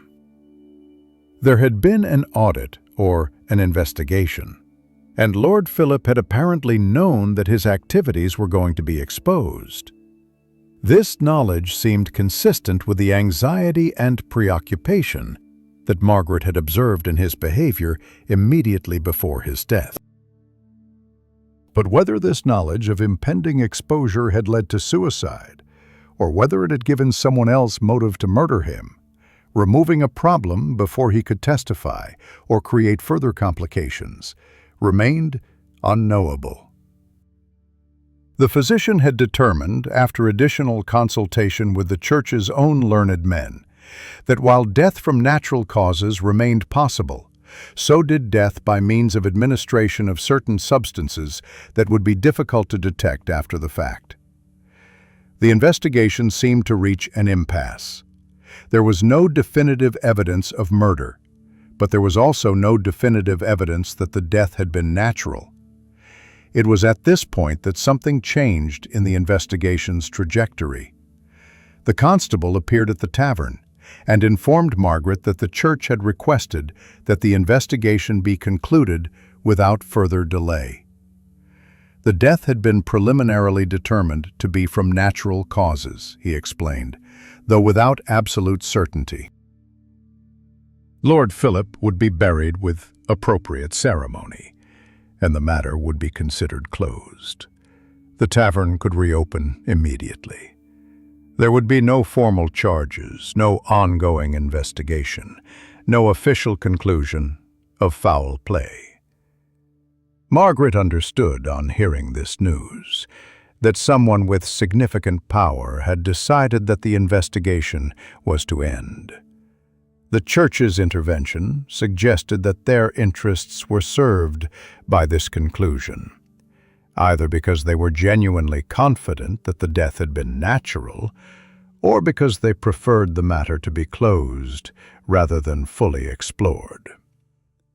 She considered asking the constable for clarification, but understood that such a question would be unwelcome and potentially dangerous. Instead, she thanked him for his diligence and began the process of preparing the tavern to reopen. But she also understood that this closure was not actually closure at all. The mystery of Lord Philip's death remained. More troublingly, she understood that she had, through her conversations with Thomas, become implicated in the investigation in ways that might prove costly. She had revealed her own knowledge of Lord Philip's activities. She had demonstrated that she understood more about the city's various dealings than a simple tavern keeper ought to know. Most dangerously, she had revealed her capacity to think carefully about complex matters and to piece together information in ways that went beyond simple observation. A week after the constable's announcement, Thomas appeared at the tavern as a customer, rather than in his official capacity. He purchased ale and sat at a corner table, apparently engaged in simple relaxation after work. But after the other customers had begun to depart, he caught Margaret's attention and asked if she might sit with him for a moment. She did so, understanding that this was the moment when whatever transaction had been implied by their conversations would become explicit. Thomas explained, quietly and with visible discomfort, that he had been questioned by cathedral officials about what he knew regarding the investigation into Lord Philip's death. He had been asked, specifically, whether he had shared information with Margaret, whether she had revealed anything to him that might be considered sensitive or damaging to the church's interests. He had denied everything, he said, and he had been careful not to reveal the extent of their conversations or the nature of the analysis they had conducted together. But in doing so, he had essentially misled his superiors, and he was troubled by this deception. He was informing her, he said, because he felt that she had a right to know that there might be complications resulting from their association. He was also informing her because he wanted her to understand that from this point forward, they should limit their interactions to what would appear perfectly ordinary. A young scribe coming to the tavern for ale, nothing more. The investigation was closed, but it remained fragile. If anyone discovered the extent of the inquiry that Margaret and he had conducted together, there could be unpleasant consequences for them both. Margaret listened to all of this with a clarity that came partly from fear and partly from a hard understanding of how the world actually functioned. She understood that Thomas had just committed a small betrayal, not out of malice, but out of a need to protect himself. She understood that his warning, while well-intentioned, was also a kind of notification that their association was now a vulnerability rather than an asset. She understood that she had, through her conversations with him, created evidence of her own dangerous knowledge, and that this knowledge was something that various people would prefer she did not possess. "I understand," she said simply. "Thank you for warning me. We will be nothing more than a tavern keeper and a customer who occasionally speaks." Thomas nodded, relief visible on his face, and then he hesitated, as though about to say something more, but he did not. He finished his ale, paid his bill with slight overpayment that suggested guilt, and departed. Margaret watched him go and understood that she had lost something in that moment. Not a friendship, exactly, because what they had shared had never quite been that, but a kind of alliance, a sense that there was someone outside her immediate circle who understood what she was thinking and was willing to think along with her. That loss was profound in a way she could not quite articulate. Over the following weeks, as the tavern returned to its normal rhythms of operation, Margaret found herself moving through the space with a changed awareness. She still watched her customers carefully, still observed the transactions and relationships that formed in her establishment. But now, she was acutely conscious that this observation itself was dangerous, that the knowledge she accumulated was a kind of currency that could be used against her, that her capacity to think carefully about complex matters had become a liability rather than an asset.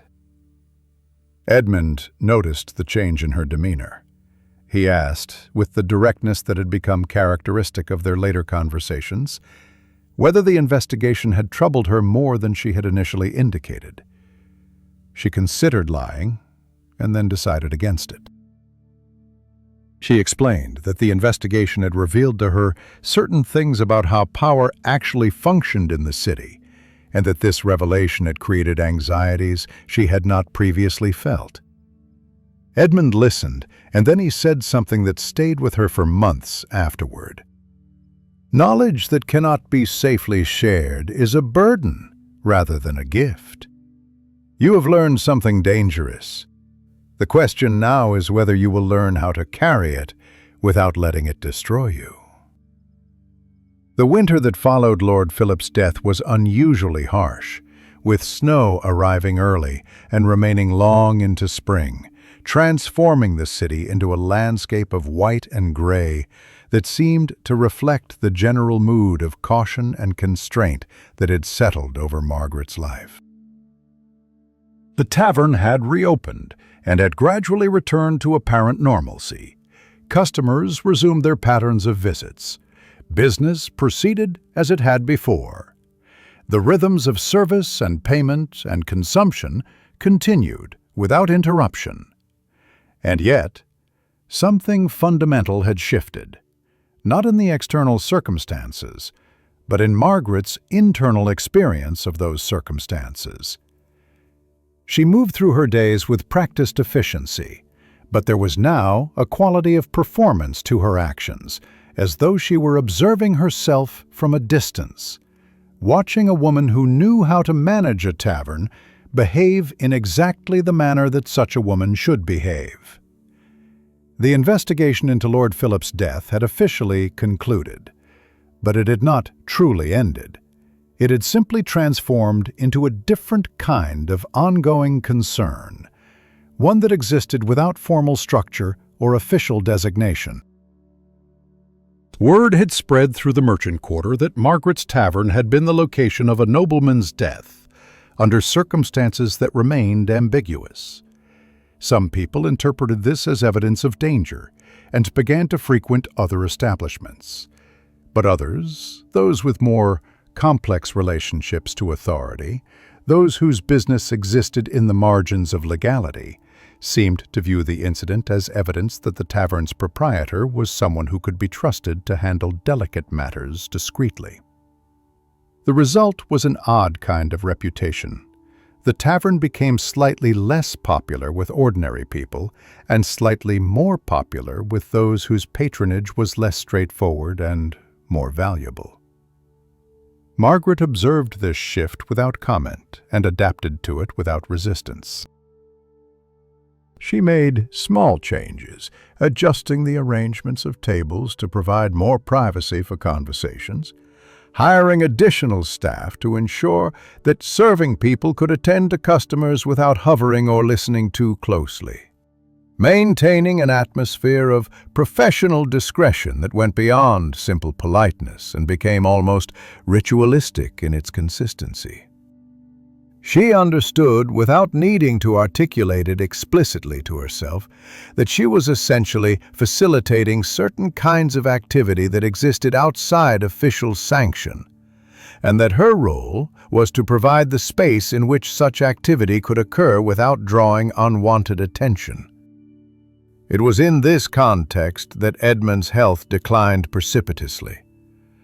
The gradual weakening that had characterized his condition over previous years accelerated suddenly in the early months of the new year. He developed a kind of wasting fever that the physician said was beyond his capacity to treat effectively. Edmund bore the illness with stoicism, requesting only that Margaret continue to manage his affairs and the tavern, without allowing his condition to create disturbance or disruption. He died on a gray afternoon in February, quietly and without drama, as though simply deciding that he had lived long enough and was ready to stop. His death created a legal and practical complexity that Margaret had anticipated but had not fully prepared herself to manage. Edmund had made a will, which she was informed of by his lawyer, a careful man named Jonathan, who had managed Edmund's business affairs for many years. The will designated Edmund's son, Richard, as the primary heir, with his daughter, Catherine, receiving a smaller but still substantial portion of the estate. The tavern, Edmund had specified, was to be managed on behalf of his heirs, but was to remain under Margaret's stewardship so long as she maintained it profitably, and did not engage in activities that would bring disrepute upon the family name. There was also, Margaret learned with some surprise, a substantial bequest to her personally. Not a fortune, but enough to provide security if she was ever forced to leave the tavern. The bequest was carefully worded in a manner that was charitable, rather than suggesting any particular emotional attachment. Edmund was not claiming to love her. He was acknowledging her competence and rewarding it. This seemed fitting to Margaret, more fitting than any declaration of affection would have been.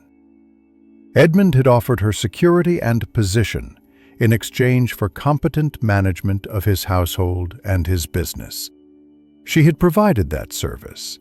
The bequest was the settlement of an obligation, nothing more and nothing less. She appreciated it as such. Edmund's children proved to be much less inclined toward careful management of their inheritance than their father had been. Richard, in particular, seemed to view the estates as sources of immediate income, rather than long-term assets requiring careful stewardship. Within months of Edmund's death, he had begun attempting to reorganize the various properties and businesses according to his own preferences, which tended toward the maximization of short-term profit at the expense of sustainability. He raised rents on Edmund's properties. He attempted to reduce expenses by cutting staff. He pursued various schemes for developing land that had been carefully managed by his father for reasons of stability rather than immediate return. Margaret found herself in an odd position regarding these decisions. She was technically subordinate to Richard's authority. The tavern was his property, and she managed it on his behalf. But she also had enough independence and enough of a reputation in the merchant quarter that she was not entirely powerless.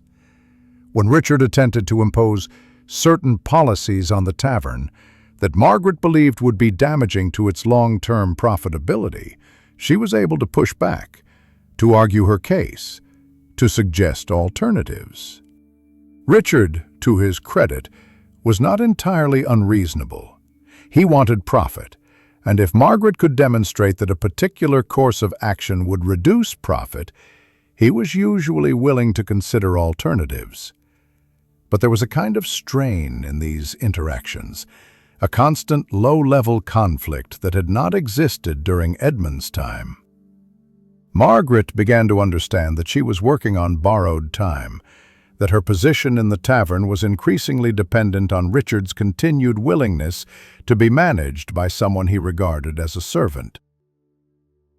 She was perhaps 36 or 37 years old now, no longer young, increasingly aware that physical labor would become more difficult as she aged, and facing the possibility that the position she had spent years building could be taken from her on the whim of a man who had inherited it and regarded it primarily as a source of funds for his own expenditures. It was during this period of uncertainty that Thomas reappeared in her life, not in person, but through what amounted to an official message. A representative of the cathedral arrived at the tavern carrying a letter sealed with the cathedral's official seal.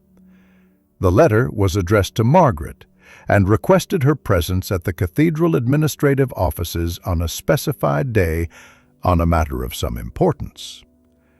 The tone of the letter was formal and neutral, offering no indication of what the meeting concerned or whether it was something threatening or merely a request for information.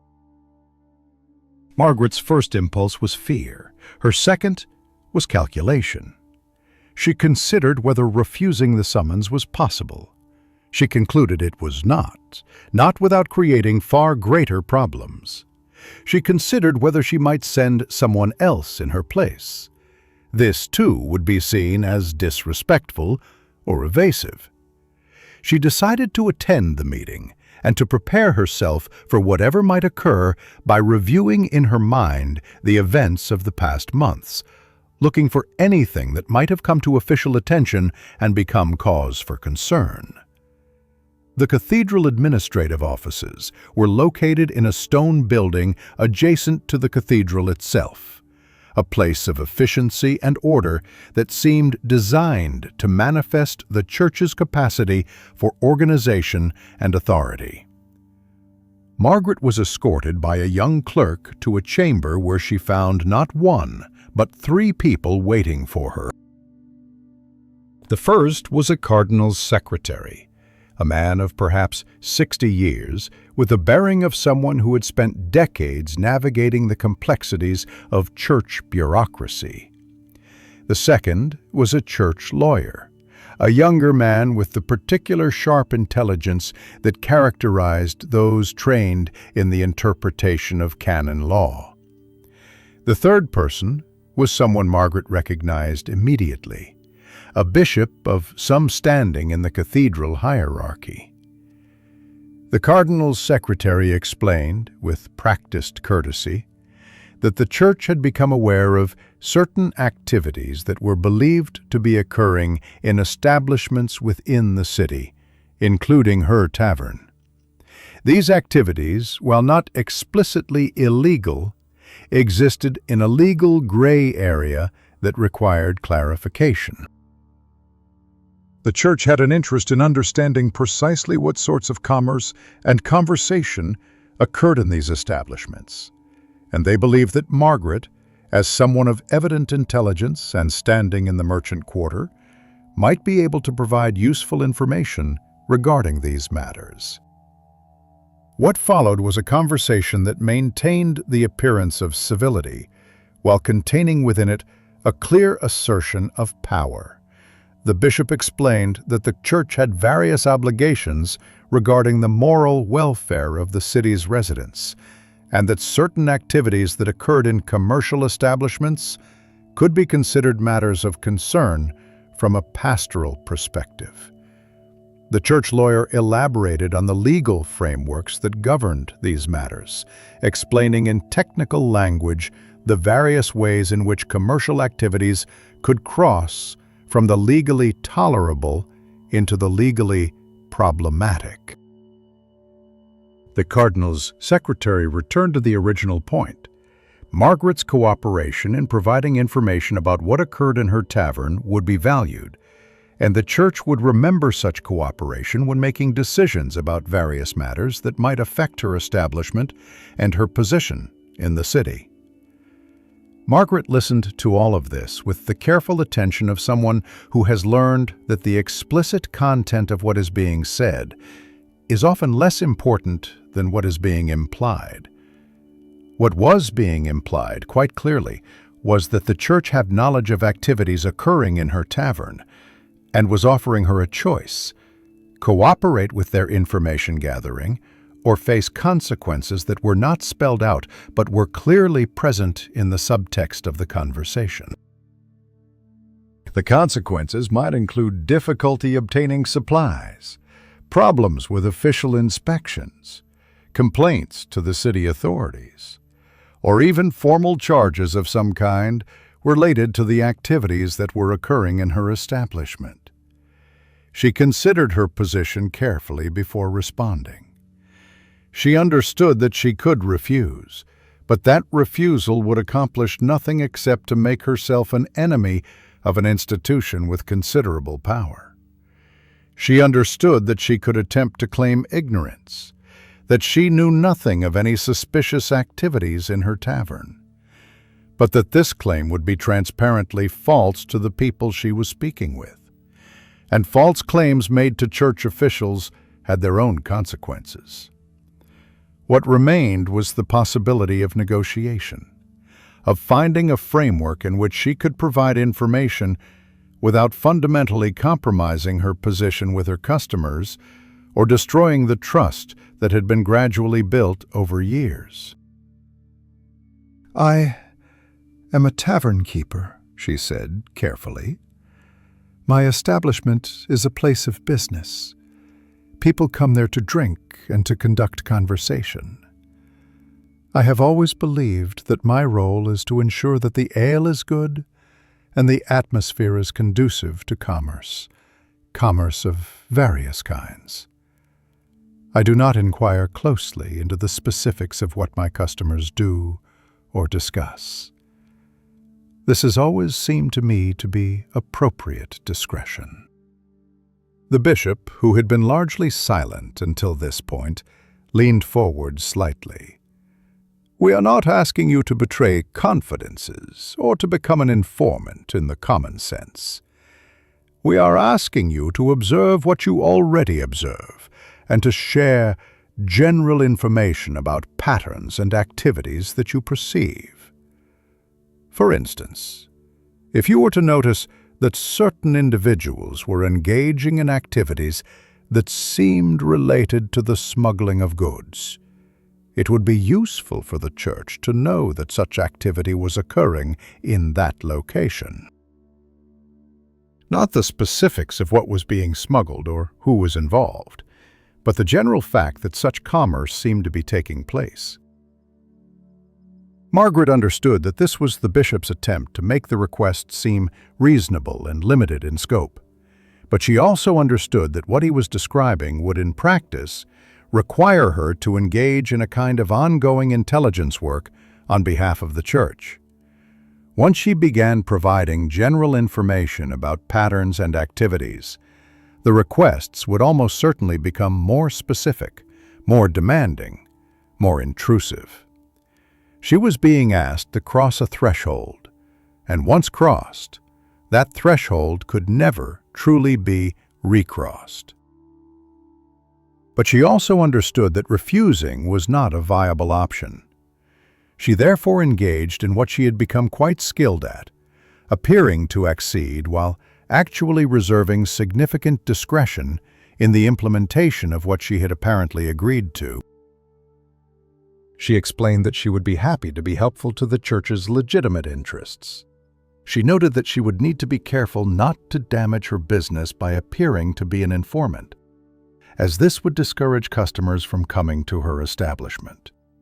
She suggested that any information she provided should be framed in a manner that did not create direct linkages between herself and the church's activities.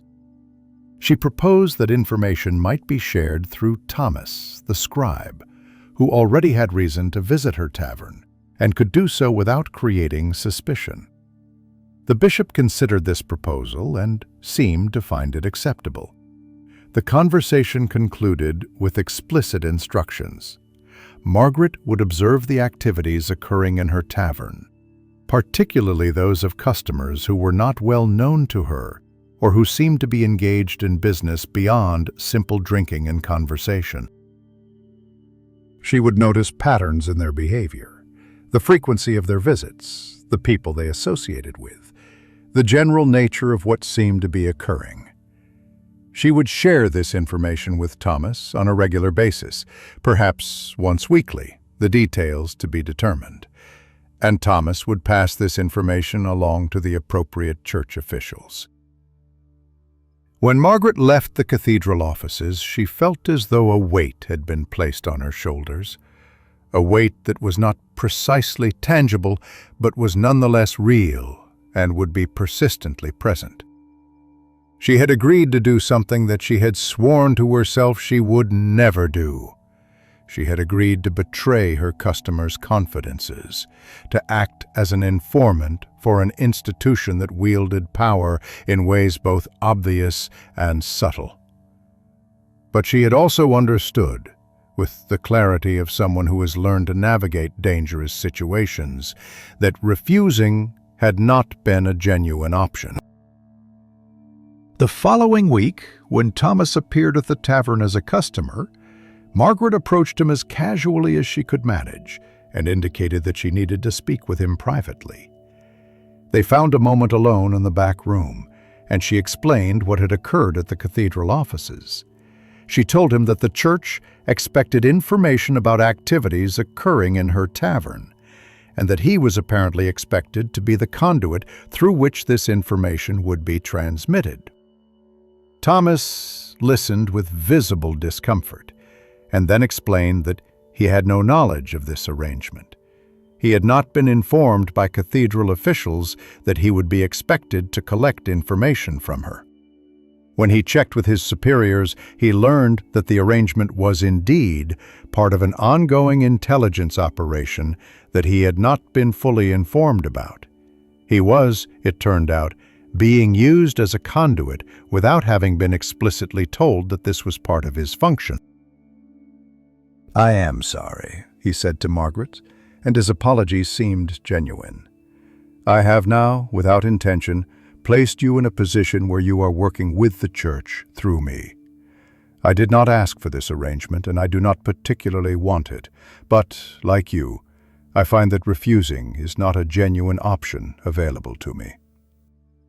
Over the following months, an uncomfortable arrangement established itself. Margaret observed her customers as she had always done, but now her observations took on an additional weight of significance. She noted which customers seemed to be engaged in business beyond simple drinking, which ones appeared to have connections to networks of smuggling or other illegal activity, which ones seemed to be moving goods through channels that the official church or city authorities would not approve of. She shared this information with Thomas on a weekly basis, keeping the details deliberately vague and general, never naming individuals or describing specific conversations. Thomas passed this information along to cathedral officials and reported back to her occasionally, offering reassurance that her cooperation was valuable and was being appreciated. But beneath this arrangement, Margaret was acutely conscious of a more fundamental reality. She was now entangled with the church in a way that gave them leverage over her and gave her leverage over them. If the church ever decided to become angry with her, They could reveal to her customers that she had been providing information about them. If she ever decided to become dangerous to the church, she could reveal their intelligence operations to the city authorities, or to rival factions within the church hierarchy itself.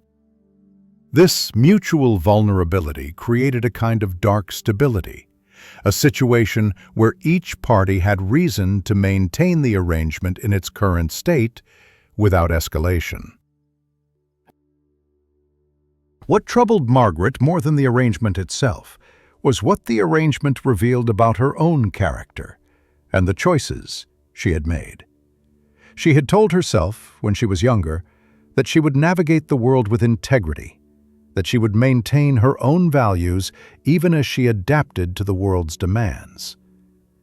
But over years of compromise, beginning with small corruptions like helping Edmund with dishonest accounting, continuing through her arrangement with Lord Philip regarding information about smugglers, and now culminating in this direct collaboration with church intelligence, she had become someone quite different from that idealistic younger self. She had become someone who knew how to survive by accommodating herself to power, by learning what powerful people wanted and providing it to them in exchange for security and position. In the evenings, working in the back room of the tavern with her account books, she sometimes found herself examining this realization and wondering whether it constituted a kind of tragedy or simply a realistic acknowledgement of how the world actually functioned. Most people, she suspected, never went through this reckoning. Most people simply lived their lives and did what was necessary to survive, without analyzing the ways in which they had compromised their principles. But Margaret had been taught through years of careful observation and deliberate thinking to analyze such things. She had learned to see the machinery of society functioning beneath the surface of ordinary life. And now she was forced to acknowledge that she was part of that machinery, operating it, maintaining it, benefiting from it, even as it used her. One evening, Marcus, the serving boy who had discovered Lord Philip's body nearly a year earlier, asked her why she seemed troubled. He framed it with the directness of someone who had worked for her long enough to feel some permission to ask personal questions. She considered lying, and then decided that partial truth might be more honest than complete fabrication. "I am learning," she told him, "that the price of security is higher than I anticipated, and that the security itself may be less real than it appears.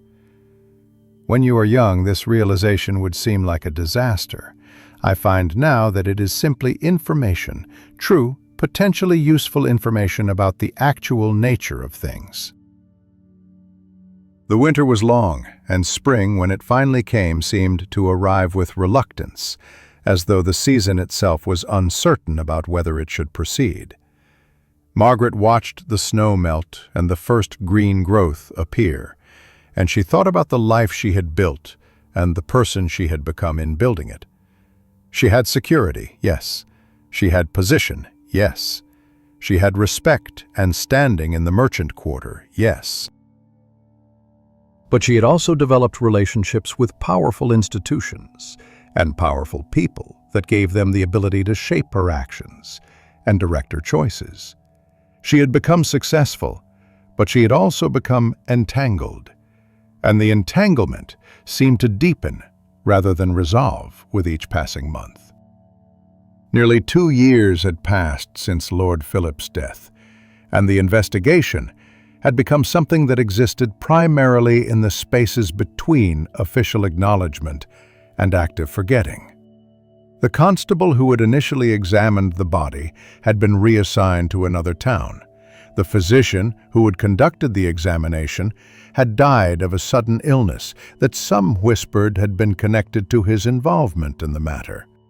The matter itself had become history, relegated to the category of things that had occurred and were now part of the past, no longer requiring active attention or explanation. And yet, like many things that were supposedly concluded, it continued to exert a subtle influence on the present, shaping decisions and creating limitations in ways that were only occasionally visible. Margaret was now in her late 30s, approaching the threshold of 40, with a kind of wary awareness that her youth, such as it had been, spent largely in labor, was definitively behind her. Her hair had begun to gray at the temples, a change she regarded with equanimity rather than distress.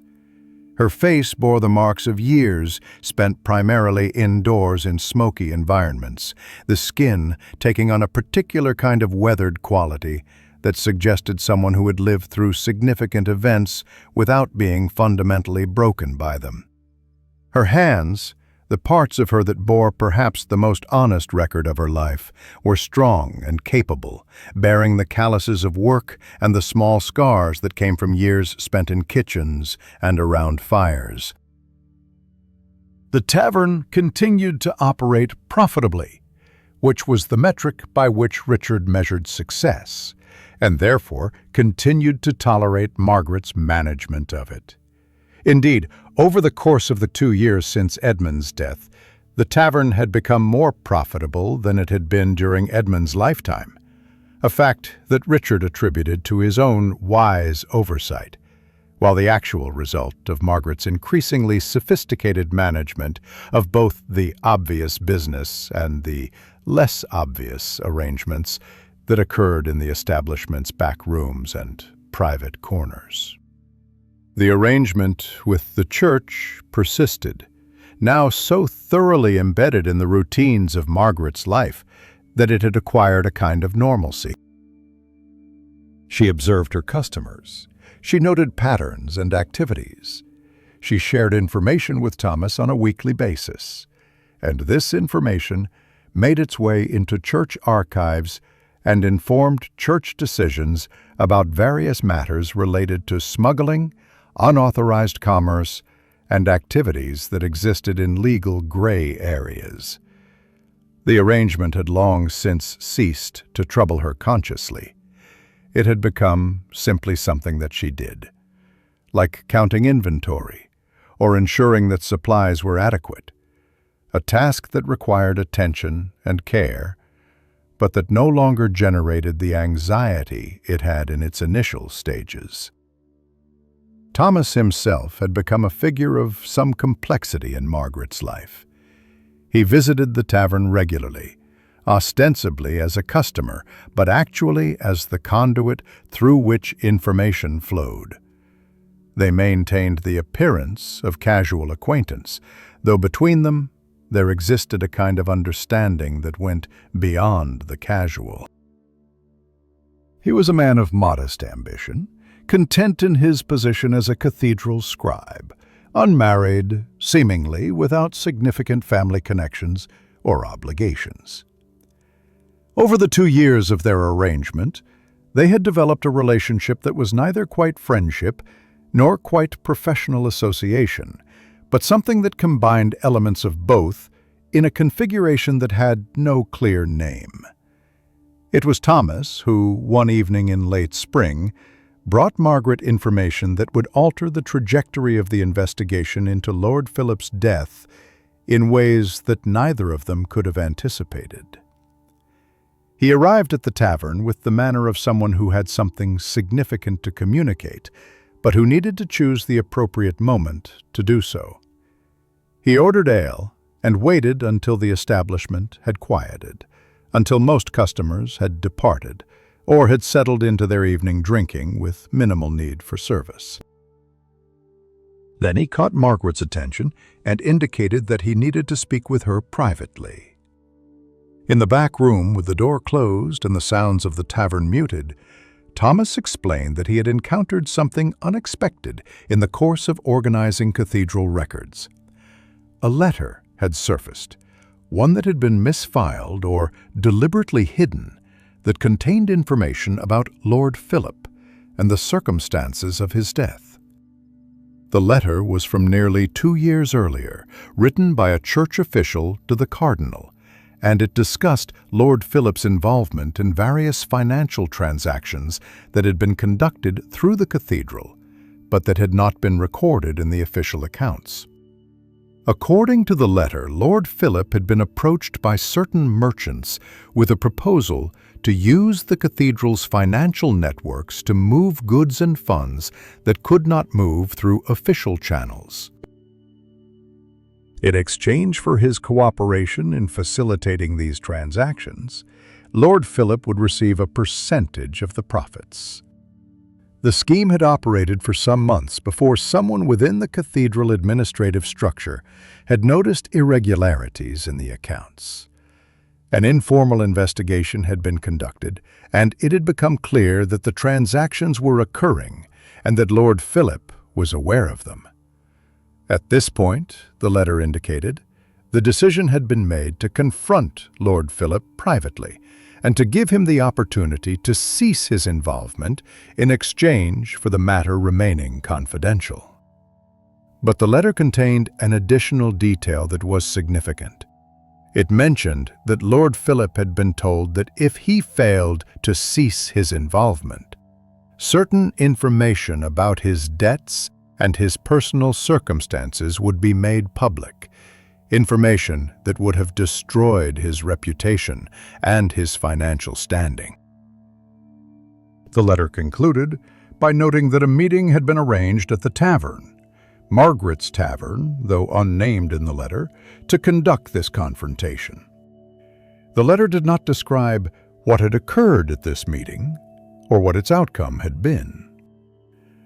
Thomas explained that he had brought this letter directly to Margaret, rather than reporting it through official channels, because he believed that she had a right to understand what had actually occurred in her establishment. More than that, he believed that the information contained in the letter suggested a possible explanation for Lord Philip's death that was considerably more complex than either murder or natural death by random chance. If Lord Philip was told that his reputation would be destroyed if he did not cease his activities, Thomas said carefully, and if he was a man who valued his reputation and standing above almost everything else, then his death might have been a kind of escape. Not suicide in the obvious sense, but a kind of acceptance of the inevitable. A man in such circumstances might simply choose to stop fighting, to stop resisting. The body has ways of responding to such choices. Margaret considered this explanation and found it both plausible and deeply troubling, in ways that she struggled to articulate. It suggested that Lord Philip's death had been, in some sense, an indirect consequence of the Church's pressure. It suggested that she had, through her establishment and her knowledge of what had occurred there, been implicated in a series of events that had led to a man's death. But it also suggested something else, that justice, if that was the correct word for it, had been served through means that were neither criminal nor entirely innocent, but rather something in between. "What will you do with this information?" she asked Thomas. He seemed to have anticipated the question and had already considered the answer. "I have done nothing with it. I have not reported it to my superiors. I have not made a copy. I have simply read it and then returned it to the files, where it can continue to be misfiled and forgotten. The investigation into Lord Philip's death concluded long ago. Resurrecting this information would serve no one. It would not bring him back. It would not explain things that need explaining. It would only create complications for various people, including you. And if someone discovers that you have read this letter, if someone determines that you should have reported it, then I will have made a choice to protect someone I have come to respect over adhering to the precise requirements of my position. It would not be the first time I have made such a choice, and it would not, I suspect, be the last. Over the following weeks, Margaret found herself turning this information over in her mind repeatedly, examining it from various angles, considering what it meant about the death that had seemed so significant at the time, but that had gradually become simply another event in the city's history. She understood, on one level, that Thomas had given her a kind of gift, the gift of a plausible explanation that she could use to close off the questions that had continued to trouble her at odd moments. On another level, she understood that he had also given her a kind of burden, the knowledge that she had been implicated in a chain of events that had led to a man's death, even if she had not deliberately caused that death. But as the weeks passed and life continued in its normal patterns, she found that the burden gradually became lighter.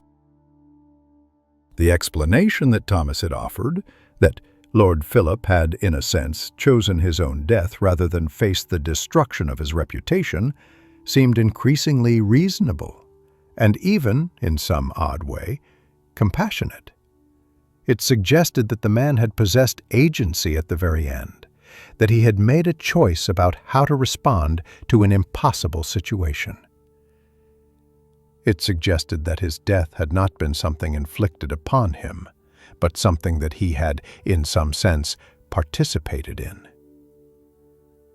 By the time summer had arrived, Margaret had achieved what she might have called peace with the matter, though she would never have used such a word aloud. She had reached an accommodation with the knowledge she possessed, an understanding that allowed her to move forward without being constantly burdened by the questions that had troubled her in the immediate aftermath of Lord Philip's death.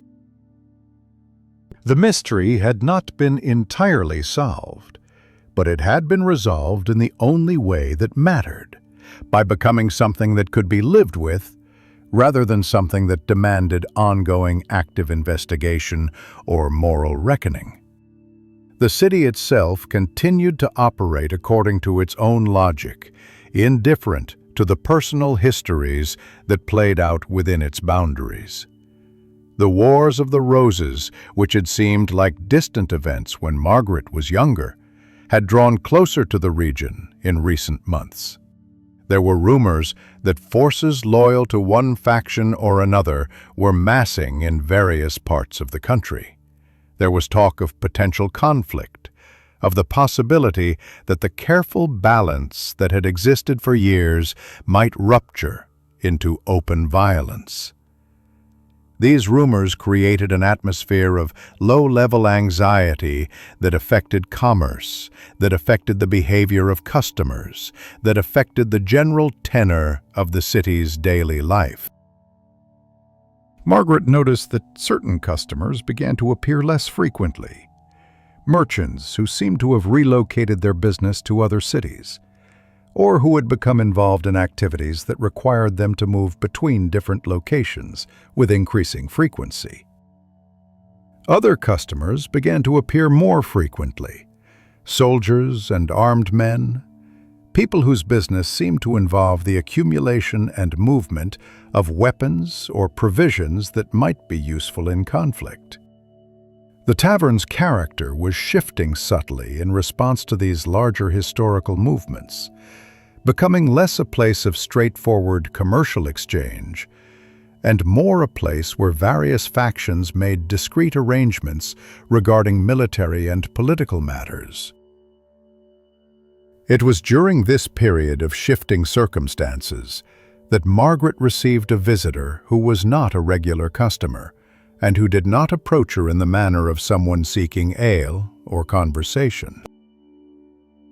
He was a man of perhaps 50 years, bearing himself with the authority of someone accustomed to command, dressed in a manner that suggested wealth and standing, though not in the manner of the merchant class. He appeared at the tavern in the late afternoon, when business was typically slow, and he requested a private conversation with the proprietor. Margaret's first reaction was caution. She had learned enough about how the world functioned to understand that visits from powerful people who wished for private conversation rarely resulted in anything beneficial to the person being visited. But she had also learned to manage caution without allowing it to paralyze her. She indicated that she could speak with him and led him to the back room, the same room where Lord Philip had been found dead 2 years earlier, the same room where various conversations had occurred that had set in motion chains of events that were still unfolding. The man introduced himself as Lord Henry, a noble of some standing in a region perhaps 2 days' journey from the city. He explained that he was aware of her tavern's reputation, that he knew it to be a place where business of various kinds occurred, where discretion was maintained, and where certain kinds of arrangements could be negotiated. He was interested, he said, in establishing a line of communication with various merchants and craftspeople in the city, who might be willing to provide certain services or materials that his faction might require in the months to come. He believed that her tavern would be an ideal location for such communications, and he was asking whether she would be willing to facilitate such arrangements in exchange for compensation and protection for her establishment.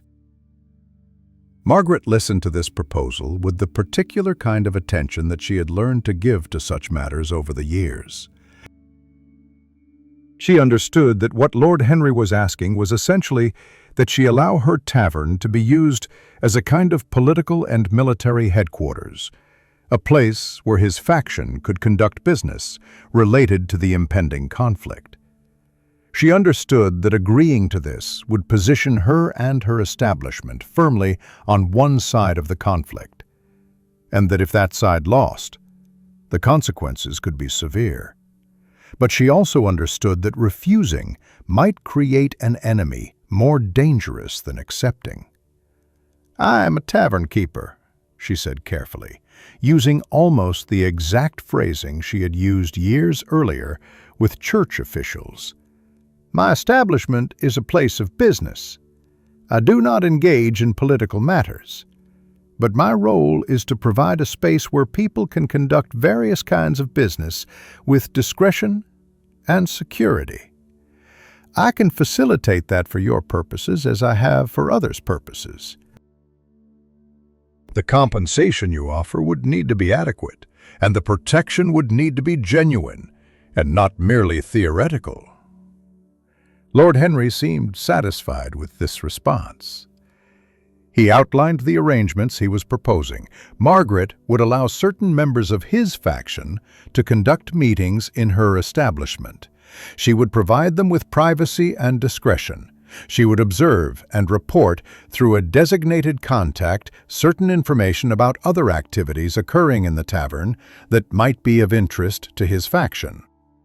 In exchange, he would provide a sum of money substantial enough to be genuinely protective, and he would ensure that her tavern remained unmolested by any actions related to the impending conflict. Margaret understood what was being offered and what was being asked of her.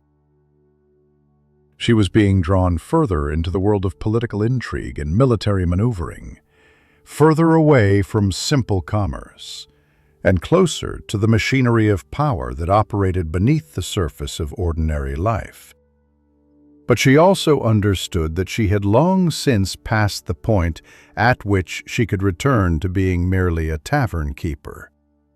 She had already made choices, already compromised her simplicity, already entangled herself with institutions and individuals who wielded power.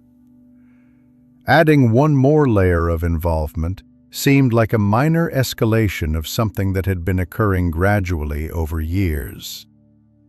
She accepted Lord Henry's proposal on the conditions she had specified, and he departed after providing her with the name of a contact through whom future arrangements could be conducted. Over the following weeks, the practical manifestations of this arrangement began to emerge. Certain customers began to appear in the tavern with increased frequency, customers who would occupy the back rooms and conduct conversations that Margaret did not attempt to overhear. Other customers began to bring information, maps, or documents that they would discuss and then remove. The tavern was gradually transforming into something more than a place of business. It was becoming a node in a network that extended far beyond its physical boundaries.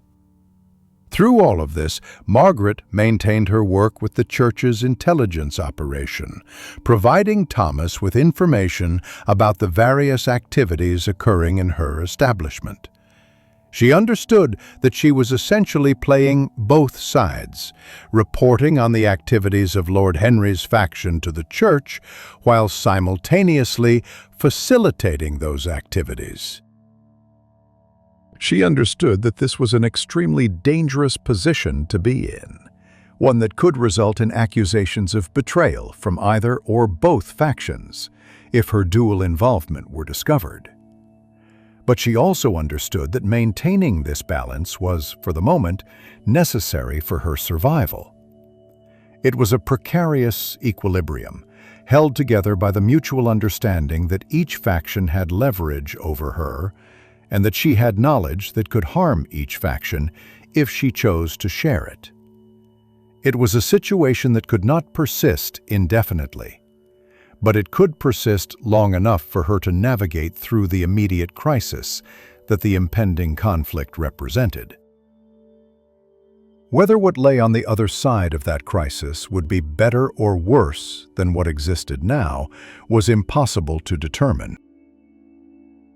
The conflict, when it finally came, arrived not as the dramatic rupture that many had anticipated, but as a kind of gradual suffocation, a slow tightening of circumstances that left little room for commerce or ordinary life. The countryside around the city began to fill with armed men, soldiers belonging to various factions, all ostensibly present for legitimate purposes, all actually present as instruments of power, being positioned for the struggles to come. The city itself remained formally at peace, but it was a peace that existed only because the various factions had not yet determined that it was worth breaking. The atmosphere of the merchant quarter changed. Conversations became more guarded. Certain customers disappeared entirely. New customers appeared with unfamiliar faces and uncertain loyalties. Margaret was now in her late 30s, approaching the boundary of 40 with the awareness that every year that passed diminished her prospects and her physical capacity to manage the increasingly demanding work of running an establishment that had become far more than a simple tavern. Her face bore the marks of these years, the lines around her eyes that came from squinting in smoky environments, the slight tightness around her mouth that came from years of controlled expression and careful speech. Her hair had grayed substantially, though she still maintained it covered with a linen hood during working hours, as was appropriate for a woman of her station. Her body had developed the particular weariness that came from decades of physical labor, a weariness that did not prevent her from continuing to work, but that made each day's labor somewhat more effortful than the day before. The double arrangement that Margaret had maintained, simultaneously providing information to both the church and to Lord Henry's faction, had continued throughout the preceding months without either side discovering her involvement with the other. This was achieved through careful management, through the provision of information that was true but not particularly useful, through the maintenance of plausible deniability regarding the extent of her knowledge or her willingness to share what she actually knew. But this balance had become increasingly fragile as the conflict drew closer to open violence, as the stakes for various factions increased, and as the demand for intelligence and reliable information became more urgent and more specific. It was Thomas who brought to her the information that would finally rupture the precarious balance she had maintained. He arrived at the tavern on a day when the establishment was unusually quiet, business having declined as people became more cautious about moving through the city. He ordered ale and waited, as he always did, for an opportunity to speak with her privately. But when they were finally alone in the back room, he seemed troubled in a way that Margaret had not previously observed in him. "I have encountered something that requires a decision from you," he said without preamble. "It concerns Lord Henry, the arrangement you have with him, and a matter of significant military and political consequence." Margaret waited for him to continue, understanding that Thomas would not make such a statement without having something substantial to communicate. Thomas explained that the cathedral's intelligence operations had uncovered evidence that Lord Henry's faction was planning to use the city as a staging ground for military operations against a rival faction. Specifically, Lord Henry had been conducting communications through the tavern regarding the movement of soldiers and supplies, the locations of various strategic positions, and the timing of anticipated military maneuvers. The Church, having become aware of these communications through various sources, had determined that this information needed to be reported to the city's civil authorities and the faction that the Church currently favored in the conflict. "But," Thomas continued, "the Church's leadership is aware of your involvement with Lord Henry. They believe that you have been facilitating his communications willingly, perhaps even enthusiastically. They are now faced with a decision, whether to expose your involvement and prosecute you as a traitor to your city's interests, or whether to use your involvement as an opportunity to conduct further intelligence operations." "What decision have they reached?" Margaret asked, though she suspected she already knew the answer. "They have not yet reached a final decision, but I have been sent to speak with you in order to provide you with the opportunity to choose which faction you will align yourself with going forward.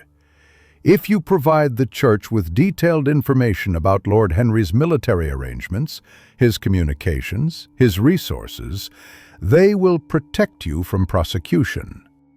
You will be regarded as someone who was initially deceived, but who ultimately acted in the city's best interests. If you refuse, then you will be exposed, and the consequences will be severe." Margaret understood, on hearing this, that she had arrived at the moment that she had always known would come, the moment when the various compromises and entanglements of her life would require a final reckoning. She was being asked to make a choice that would determine not only what happened to her, but potentially what happened to many other people. The soldiers who were involved in Lord Henry's faction, the people who lived in the city and would be affected by the outcome of the conflict, the broader patterns of violence and stability that would result from this particular moment's decisions. She considered, for a long moment, what she actually believed about the situation she had been maneuvered into. She understood that Lord Henry was genuinely threatening to the city's stability, that his faction represented a kind of force that would likely bring disruption and violence if allowed to proceed unchecked. She understood that the Church's interests in controlling this threat were not purely altruistic, but were fundamentally about power and the preservation of Church authority in the city. She understood that she herself had, through years of compromises and small corruptions, become complicit in both sides of this conflict. "I will not provide information that would harm Lord Henry's faction," she said finally. "But I will also not lie to the Church or attempt to conceal what I have been doing. I will tell them that I have been aware of certain activities occurring in my tavern, that I have permitted those activities because I understood that refusing would have been dangerous to myself and my establishment, and that I do not have detailed knowledge of specific military arrangements or plans. This is all true. What they do with this information is their decision, not mine." Thomas seemed unsurprised by this answer, as though he had anticipated that Margaret would choose to remain fundamentally loyal to neither faction, but rather to her own principles, limited as those principles had become. "Do you understand what the consequences of this choice might be?" he asked. "I understand that I might be prosecuted as a traitor. I understand that Lord Henry might discover my betrayal of his confidence and decide to take action against me. I understand that the Church might decide that I am more useful dead than alive. I understand all of this, yes. And you choose to accept these risks rather than secure your safety by providing information?" Margaret considered this question carefully. The honest answer was that she was not making a noble choice based on principle. She was making a pragmatic choice based on her understanding of how power and information actually functioned. If she provided detailed information that led to Lord Henry's defeat, she would forever be known as the person who had betrayed him, and there would always be members of his faction who would consider her an enemy, deserving of punishment. If she remained silent, she was less useful to either faction, less of a priority for revenge or elimination, more likely to be able to survive whatever conflict was coming. But there was also something else involved in her choice, something that she could not quite articulate, even to herself. A kind of exhaustion with the constant calculation of strategic advantage, a kind of desire to simply stop playing the game and to accept whatever consequences that stopping might bring. "Yes," she said simply. "I understand the risks, and I choose to accept them." Thomas seemed to accept this as a final answer. He explained that he would report her statement to cathedral officials, that they would likely make a decision about whether to prosecute her or to leave her alone, based on the judgment that her information was not sufficiently detailed to be worth pursuing the matter further. He also warned her that she should be extremely cautious in her interactions with Lord Henry's representatives, should they discover her refusal to cooperate with the Church. He then departed, and Margaret understood that the relationship they had maintained for several years had, with this conversation, effectively ended. Over the following weeks, the city descended further into a kind of controlled chaos. The conflict that had been imminent for months finally erupted into open violence, though not in the form that most people had anticipated. Rather than armies clashing on open ground, the violence took the form of rapid military maneuvers, strategic positioning, and the gradual assertion of control over key locations and supply lines. The city itself remained the site of competing interests, with different factions attempting to secure control over the marketplace and the merchant quarter, where wealth and resources were concentrated. Margaret found that the tavern, rather than becoming a liability, actually became more valuable during this period of conflict. Both factions needed places where they could conduct business without attracting excessive official attention. Both factions valued establishments that could provide supplies and information. Both factions were willing to trade in the currency of security and protection in exchange for the use of space and the maintenance of discretion. Margaret discovered that she could play a kind of neutral role during the conflict. She could provide service to customers from both factions without explicitly aligning herself with either one. But this neutrality was also a kind of constant danger.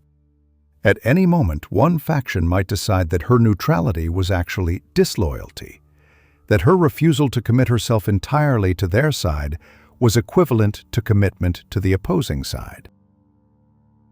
At any moment, someone might discover her complex web of relationships and commitments and decide that she had become too much of a liability. She lived, during these months, with a constant, low-level awareness that her survival was contingent on circumstances entirely outside her control. It was during this period that Lord Henry himself appeared at the tavern one evening, which was highly unusual. He did not come as a customer, but as someone conducting a deliberate reconnaissance. He ordered ale and sat in a corner for perhaps an hour, observing the other customers, observing the staff, observing the operations of the establishment.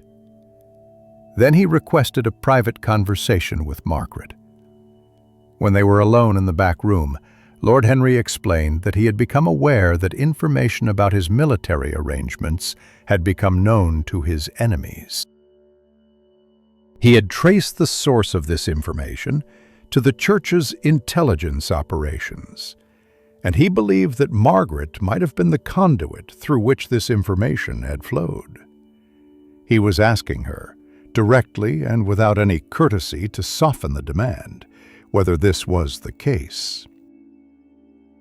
Margaret considered lying, and then decided that whatever advantage lying might provide would be temporary and would ultimately make her situation worse rather than better. She acknowledged that she had provided information to the church regarding activities occurring in her tavern, but she emphasized that the information had been vague and general, that she had not provided specific details about his military plans or arrangements, that she had actually been more loyal to his interests than the church had wished. "You provided enough information that my enemies became aware of my operations in this city," Lord Henry said coldly. "Whether the information was specific or general is irrelevant. The effect is the same. My faction's security has been compromised." "You are correct," Margaret said. "I cannot deny that. But you should also understand that I have not provided additional information since that initial report, and I have actively concealed certain information from the church when it would have been damaging to your interests. I made a choice about what I would and would not do, and that choice has been consistent since the moment you approached me with your initial proposal. You have placed your own survival above loyalty to me and my faction." "Yes," Margaret acknowledged. "I have done that. I have also placed my own survival above loyalty to the church. I have attempted to maintain myself in a position where I was useful to both sides without being essential to either side. This has been the way I have chosen to survive." Lord Henry considered this explanation for a long moment. Then he seemed to reach some kind of decision. "You are an interesting woman," he said finally. "You are not a fool, and you are not paralyzed by moral conviction. You have survived by understanding how the world actually functions, rather than how it should function. In other circumstances, I might have you executed for your betrayal. But I find that I do not have the resources to pursue such matters when there are more pressing military concerns. I am going to leave the city within the next few days. When I do, I will ensure that my faction understands that your establishment is to be left unmolested. What you do after I depart is your concern." And with that, he departed. Over the following days, Margaret observed Lord Henry's faction withdrawing from the city, relocating their forces and resources elsewhere. The conflict that had seemed so imminent and so threatening gradually resolved itself into a kind of stalemate, with various factions controlling different regions, but none of them achieving the complete victory that would have allowed them to impose their will entirely on the city. The city itself, damaged and disrupted by months of conflict, gradually returned to something resembling its normal operations. It was during the aftermath of this conflict, as the city was attempting to restore commerce and ordinary life, that Margaret received a visitor she had not expected. A man who identified himself as working on behalf of the faction that had ultimately benefited most from the conflict's outcome. This man explained that his faction was aware of her role during the recent period of instability, that they believed her to be someone of intelligence and discretion, and that they were interested in establishing a similar relationship with her as Lord Henry had attempted to establish. Margaret listened to this proposal and made a decision that surprised even herself. She refused.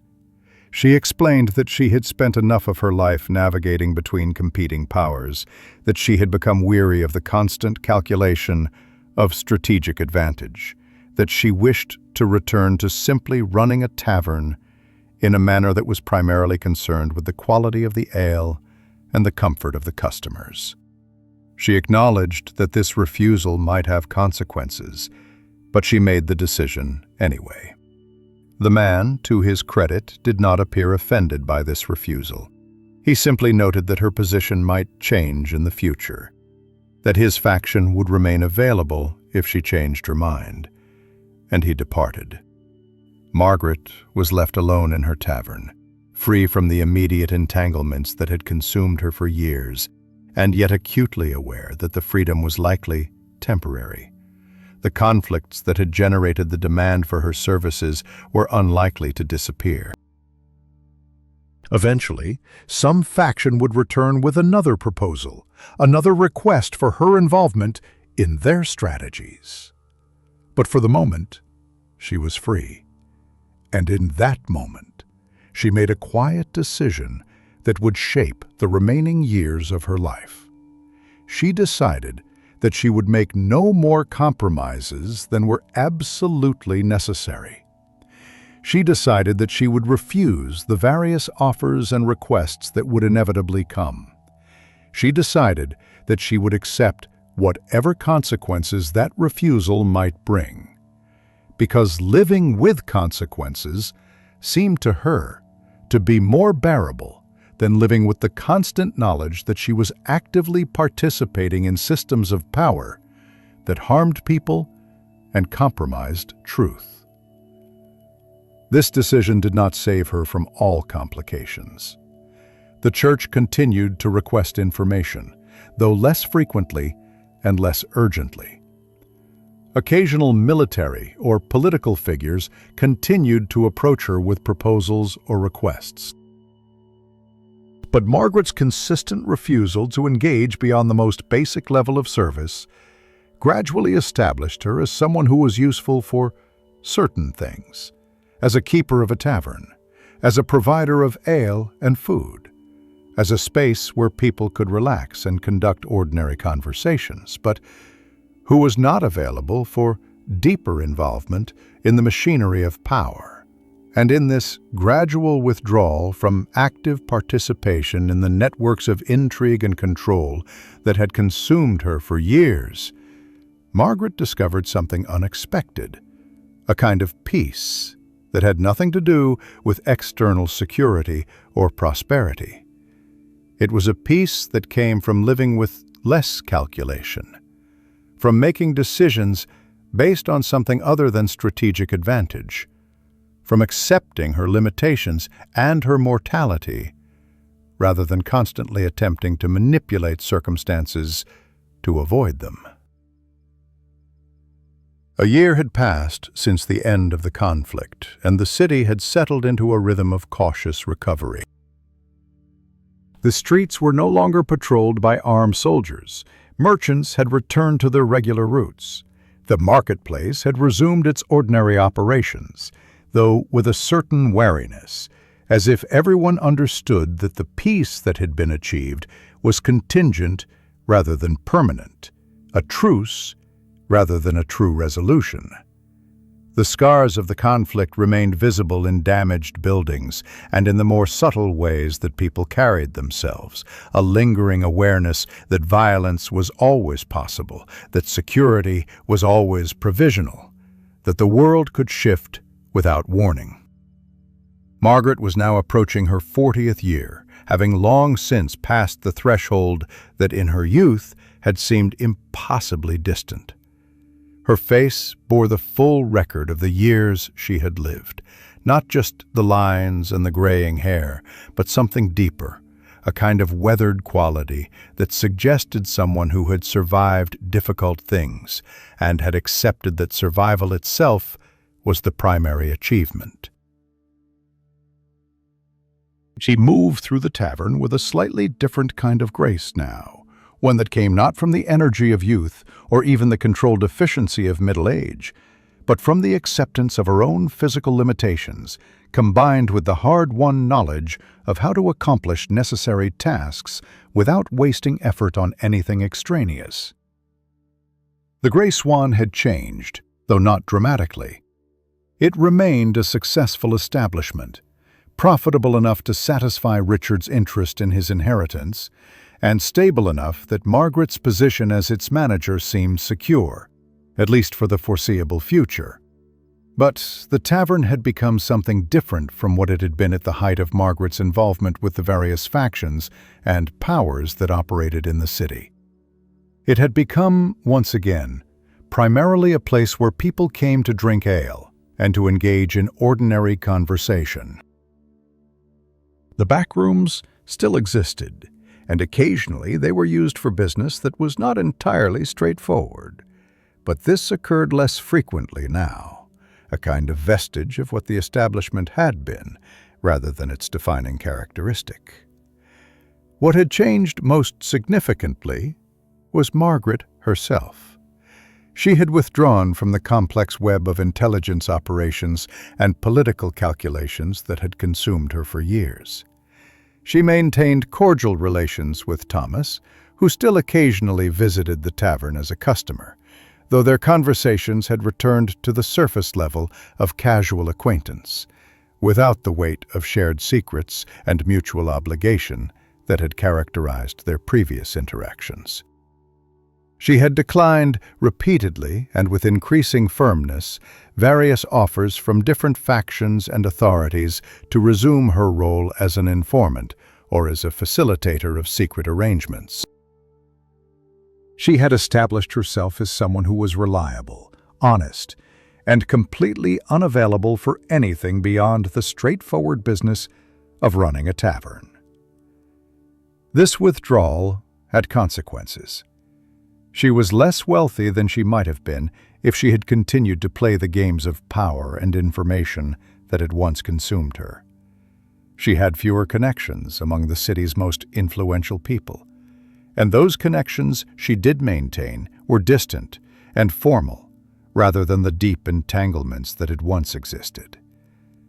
But there was also something that offset these losses, a sense that her life was, in some fundamental way, more genuinely her own than it had been when she had been constantly maneuvering, constantly calculating, constantly aware that her survival and prosperity depended on managing the expectations and demands of multiple powerful factions. It was on an evening in late autumn, as the light was beginning to fail and the tavern was settling into the quiet hours between the busy periods of midday and evening, that Margaret found herself standing alone in the main room. This was a moment that occurred almost daily, a brief interval when the cleaning had been completed, when the next batch of customers had not yet arrived, when the fires were banked and the space was at rest. She stood near one of the windows, watching the light change as the sun descended toward the horizon. And she found herself thinking about the girl who had carried water from a well in a market town more than 2 decades earlier. That girl had seemed to exist in a completely different world, had possessed completely different knowledge and understanding of what life might hold. That girl had wanted escape, had dreamed of something better, had imagined that if she could only achieve some position of security and independence, she would be satisfied. This woman, the one Margaret had become, had achieved that security, had achieved that independence, and had discovered that they did not constitute the solution that the younger version of herself had believed them to be.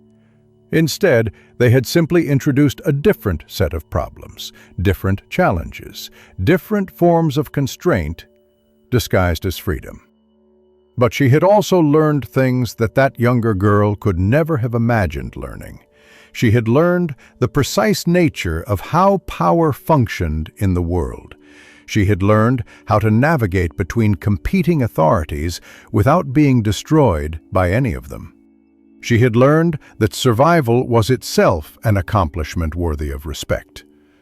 Most importantly, she had learned that it was possible to live according to your own judgment, even in the midst of systems designed to prevent exactly that.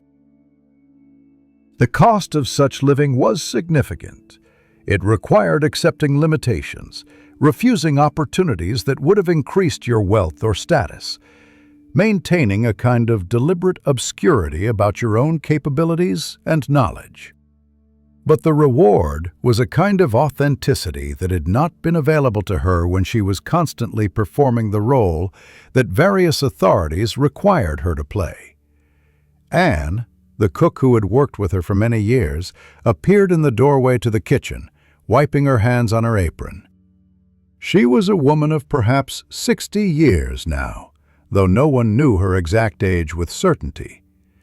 She had been with Margaret since the early days of the tavern's transformation, and she had proven to be one of the most reliable people in Margaret's circle. "There is someone asking for you," Anne said, "a young woman. She does not look like our usual customers." Margaret followed Anne back toward the kitchen, where she found a girl standing in the doorway, a girl of perhaps 15 or 16 years, thin and wary, with the bearing of someone who had not had an easy life. She was dressed simply but cleanly, and there was an intelligence in her eyes that Margaret recognized as similar to her own younger self, a kind of alertness, born of having to pay attention to everything. "My name is Catherine," the girl said without preamble. "I am looking for work. I have heard that you treat your people fairly, that you teach them skills that are worth learning. I am willing to work hard. I do not require much shelter and adequate food and wages that allow me to save something toward my own future." Margaret studied this young woman for a long moment, observing the particular combination of desperation and determination that characterized her, and she understood exactly what was occurring. She was being presented with an echo of her own younger self, someone at the beginning of a life that would require difficult choices and careful navigation of a world designed to provide few opportunities for those without birth or wealth to recommend them. "Why are you looking for such a position?" Margaret asked. "You could probably find easier work elsewhere." "Because I have heard that you understand something about how the world actually works," Catherine said, with a directness that suggested she had practiced this speech, or that honesty came naturally to her. "Because I believe that if I am going to spend years working, it should be for someone who can teach me something more than simple obedience. And because I am tired of being afraid. And I believe that understanding how things actually function would help me to be less afraid." Margaret found herself smiling slightly, a rare occurrence that was not without a touch of sadness and recognition. "Come back tomorrow during the day," she said. "We will see if we can come to an arrangement." Over the following weeks, Catherine settled into the work of the tavern with the kind of determined efficiency that Margaret had once possessed. She learned the rhythms of the establishment, the preferences of regular customers, the methods for managing inventory and accounts. Margaret began, without explicitly planning to do so, to teach her the things she had learned over decades of careful observation. How to read people, how to understand what was not being said, how to manage situations in ways that did not require confrontation or obvious displays of authority. She found herself sharing her knowledge in the way that Edmund's widow had once shared knowledge with her, passing forward the accumulated understanding that made survival not just possible, but potentially prosperous. One evening, as they were completing the day's closing work, Catherine asked her a question that Margaret had not expected. "Do you regret the choices you have made? Do you wish your life had been different?" Margaret considered this question carefully, taking time to formulate an honest answer rather than one designed to comfort or to deliver whatever moral lesson Catherine might be expecting. "I regret certain specific choices," she said finally. "I regret the ways in which I have compromised myself. The times when I have acted in ways that I am not proud of. But I do not regret my life as a whole. I have survived when survival was not guaranteed. I have achieved a kind of independence and standing that few people in circumstances like mine ever achieve. I have learned to understand the world in ways that allow me to function within it without being destroyed by it. These things seem to me to be worth the cost that achieving them has required." "But are you happy?" Catherine asked. Margaret found herself pausing at this question because it was one she had not asked herself in years. Perhaps because happiness had seemed like a luxury too great to aspire toward, given the circumstances of her life. "I believe I am content," she said finally. "I believe I have learned to find satisfaction in things that are real rather than imaginary. I take satisfaction in a well-run establishment. I take satisfaction in the knowledge that people who work for me are treated fairly and are given the opportunity to learn skills. I take satisfaction in being able to help someone like you, someone who reminds me of who I once was, and who gives me hope that the world can be navigated more skillfully than I navigated it.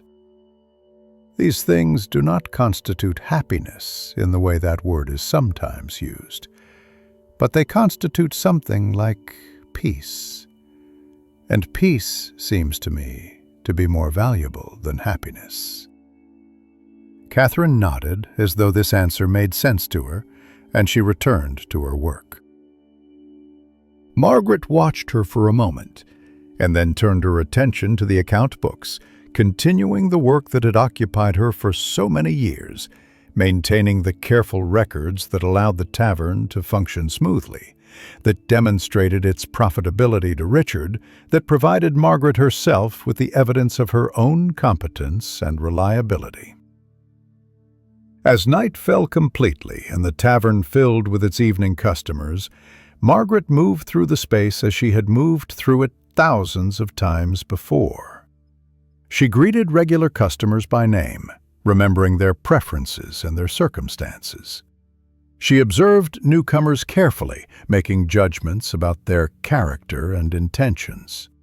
She ensured that the ale was of adequate quality, that the food was properly prepared and fairly priced, that the establishment maintained the particular atmosphere of reliable discretion that had become its defining characteristic.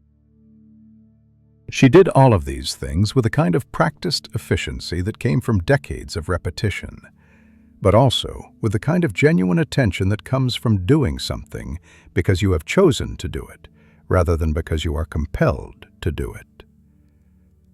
Late in the evening, Thomas appeared at the tavern, as he occasionally did.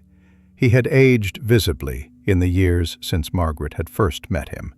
His hair had grayed substantially, and he bore himself with the particular weariness of someone who had spent many years engaged in administrative work without achieving any significant advancement. He was still employed by the cathedral, still maintaining his position as a scribe, still living the modest life that seemed to suit his temperament. They acknowledged each other with a nod of recognition, and he took a seat in a corner to drink his ale. After the other customers had largely departed, Margaret found herself sitting across from him, engaging in a conversation that was mostly about nothing: comments about the weather, observations about changes in the city, remarks about the general state of commerce and trade. But there was also something underneath this conversation, an acknowledgement of the complex history that existed between them, the various entanglements and betrayals and compromises that they had navigated together. "I sometimes wonder what would have happened if I had refused to provide information to the church," Thomas said at one point. "If I had simply said no and accepted whatever consequences that refusal would have brought." "You did refuse, in a sense," Margaret replied. "You refused to provide detailed information that would have genuinely harmed Lord Henry. You refused to become a tool of church power beyond the basic parameters of your employment. You maintained a kind of personal integrity, even as you were fulfilling your obligations to your institution." "It did not always feel that way at the time." "No," Margaret agreed. "But that is the nature of the kind of living we have done. It seldom feels entirely virtuous at the time. It only becomes clear in retrospect whether our choices were reasonable or not." Thomas finished his ale and prepared to depart. Before leaving, he said something that struck Margaret as significant. "You have changed over the years. You used to seem as though you were always calculating, always thinking several moves ahead. Now you seem more at rest. I wonder what produced that change." "I simply became tired of calculating," Margaret said. "I realized that the amount of control that calculation offered me was far less than I had believed it to be. I realized that accepting my lack of control over most things was actually more liberating than attempting to maintain control through constant strategic thinking. I decided that I would spend whatever time remained to me living according to my own judgment, regardless of what external consequences that might bring." After Thomas had departed, Margaret stood alone in her tavern as darkness had settled completely over the city. The fires burned low, providing just enough light to see by, creating shadows in the corners of the room. The space was clean and orderly, ready for the next day's business. She thought about the night 2 years earlier when Lord Philip's body had been discovered in the back room. The way that discovery had disrupted the routines and certainties of her life. The ripples of consequence that had flowed outward from that single event. She thought about how many years of her life had been consumed by the attempt to understand that death, to make sense of it, to determine what it meant about the nature of power and authority, and the possibilities of justice in an imperfect world. And she realized that the mystery had never been fully solved, that she would likely never know with complete certainty whether Lord Philip had been murdered or had died of natural causes, or had in some sense chosen his own death in response to impossible circumstances. But the absence of complete knowledge no longer troubled her. She had learned that some mysteries were not meant to be solved, that some questions did not have answers, that the meaning of life was not necessarily contained in understanding the specific details of particular events, but rather in how one chose to live in the face of uncertainty and limitation. She moved through the tavern and climbed the stairs to her private chamber, a small room that she occupied alone, where she kept her personal possessions and where she spent the hours when she was not managing the establishment. The room was simple: a bed, a wooden chest for storing clothing, a small table where she occasionally read or wrote. But it was entirely hers, a space over which she had complete control and where she did not have to perform any role or manage any image. She lay in bed and listened to the sounds of the city settling into night, the distant sounds of other people's lives continuing in their own patterns. The knowledge that tomorrow would bring another day of work and routine, and the slow accumulation of ordinary moments that made up a life. As she drifted toward sleep, she found herself thinking about water, the substance that had been the first marker of her childhood labor, the medium through which she had first learned about weight and necessity, and the way that matter moved according to its nature. Water did not calculate. Water did not scheme or manipulate or attempt to control outcomes.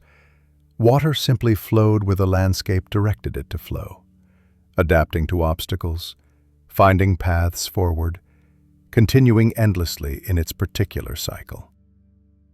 For much of her life, Margaret had been the opposite of water. She had been all calculation and control, attempting to manage circumstances and people according to her will. But lately, she had found herself becoming more like water, more willing to flow where circumstances directed her, more able to accept the obstacles and constraints that the world presented, more capable of finding peace in adaptation rather than resistance. This thought seemed to her in the twilight states between waking and sleep to be as close as she could come to wisdom. Not knowledge of how to manipulate the world according to her desires, but understanding of how to live within the world as it actually was, with its limitations and its sorrows and its small joys, with the people who passed through one's life, bringing their own histories and their own needs, with the constant knowledge that time was passing and that nothing was permanent. This understanding, hard won through decades of experience and observation, seemed to her to be the most valuable thing she possessed.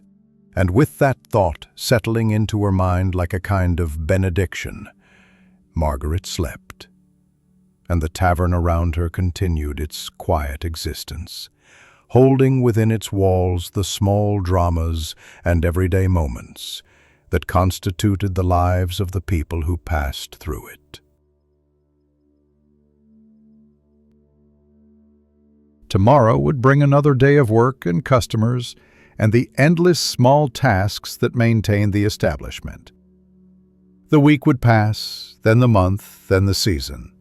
The conflicts and uncertainties that had seemed so urgent in previous years would gradually fade into history, becoming part of the accumulated past that no longer demanded active attention or response. And Margaret would continue, doing her work, training younger people who came seeking knowledge and opportunity, maintaining the space in which others could conduct their lives. This seemed to her to be enough. It seemed to her to be, in fact, everything that could reasonably be asked of a life. To persist, to endure, to provide what value one could to those around you, and to accept with grace the fundamental limitations and uncertainties that defined human existence. The evening light, when it came on future days, would continue to fall through the tavern windows in particular ways, illuminating the wooden tables and the faces of customers, casting shadows that changed subtly with the passing hours.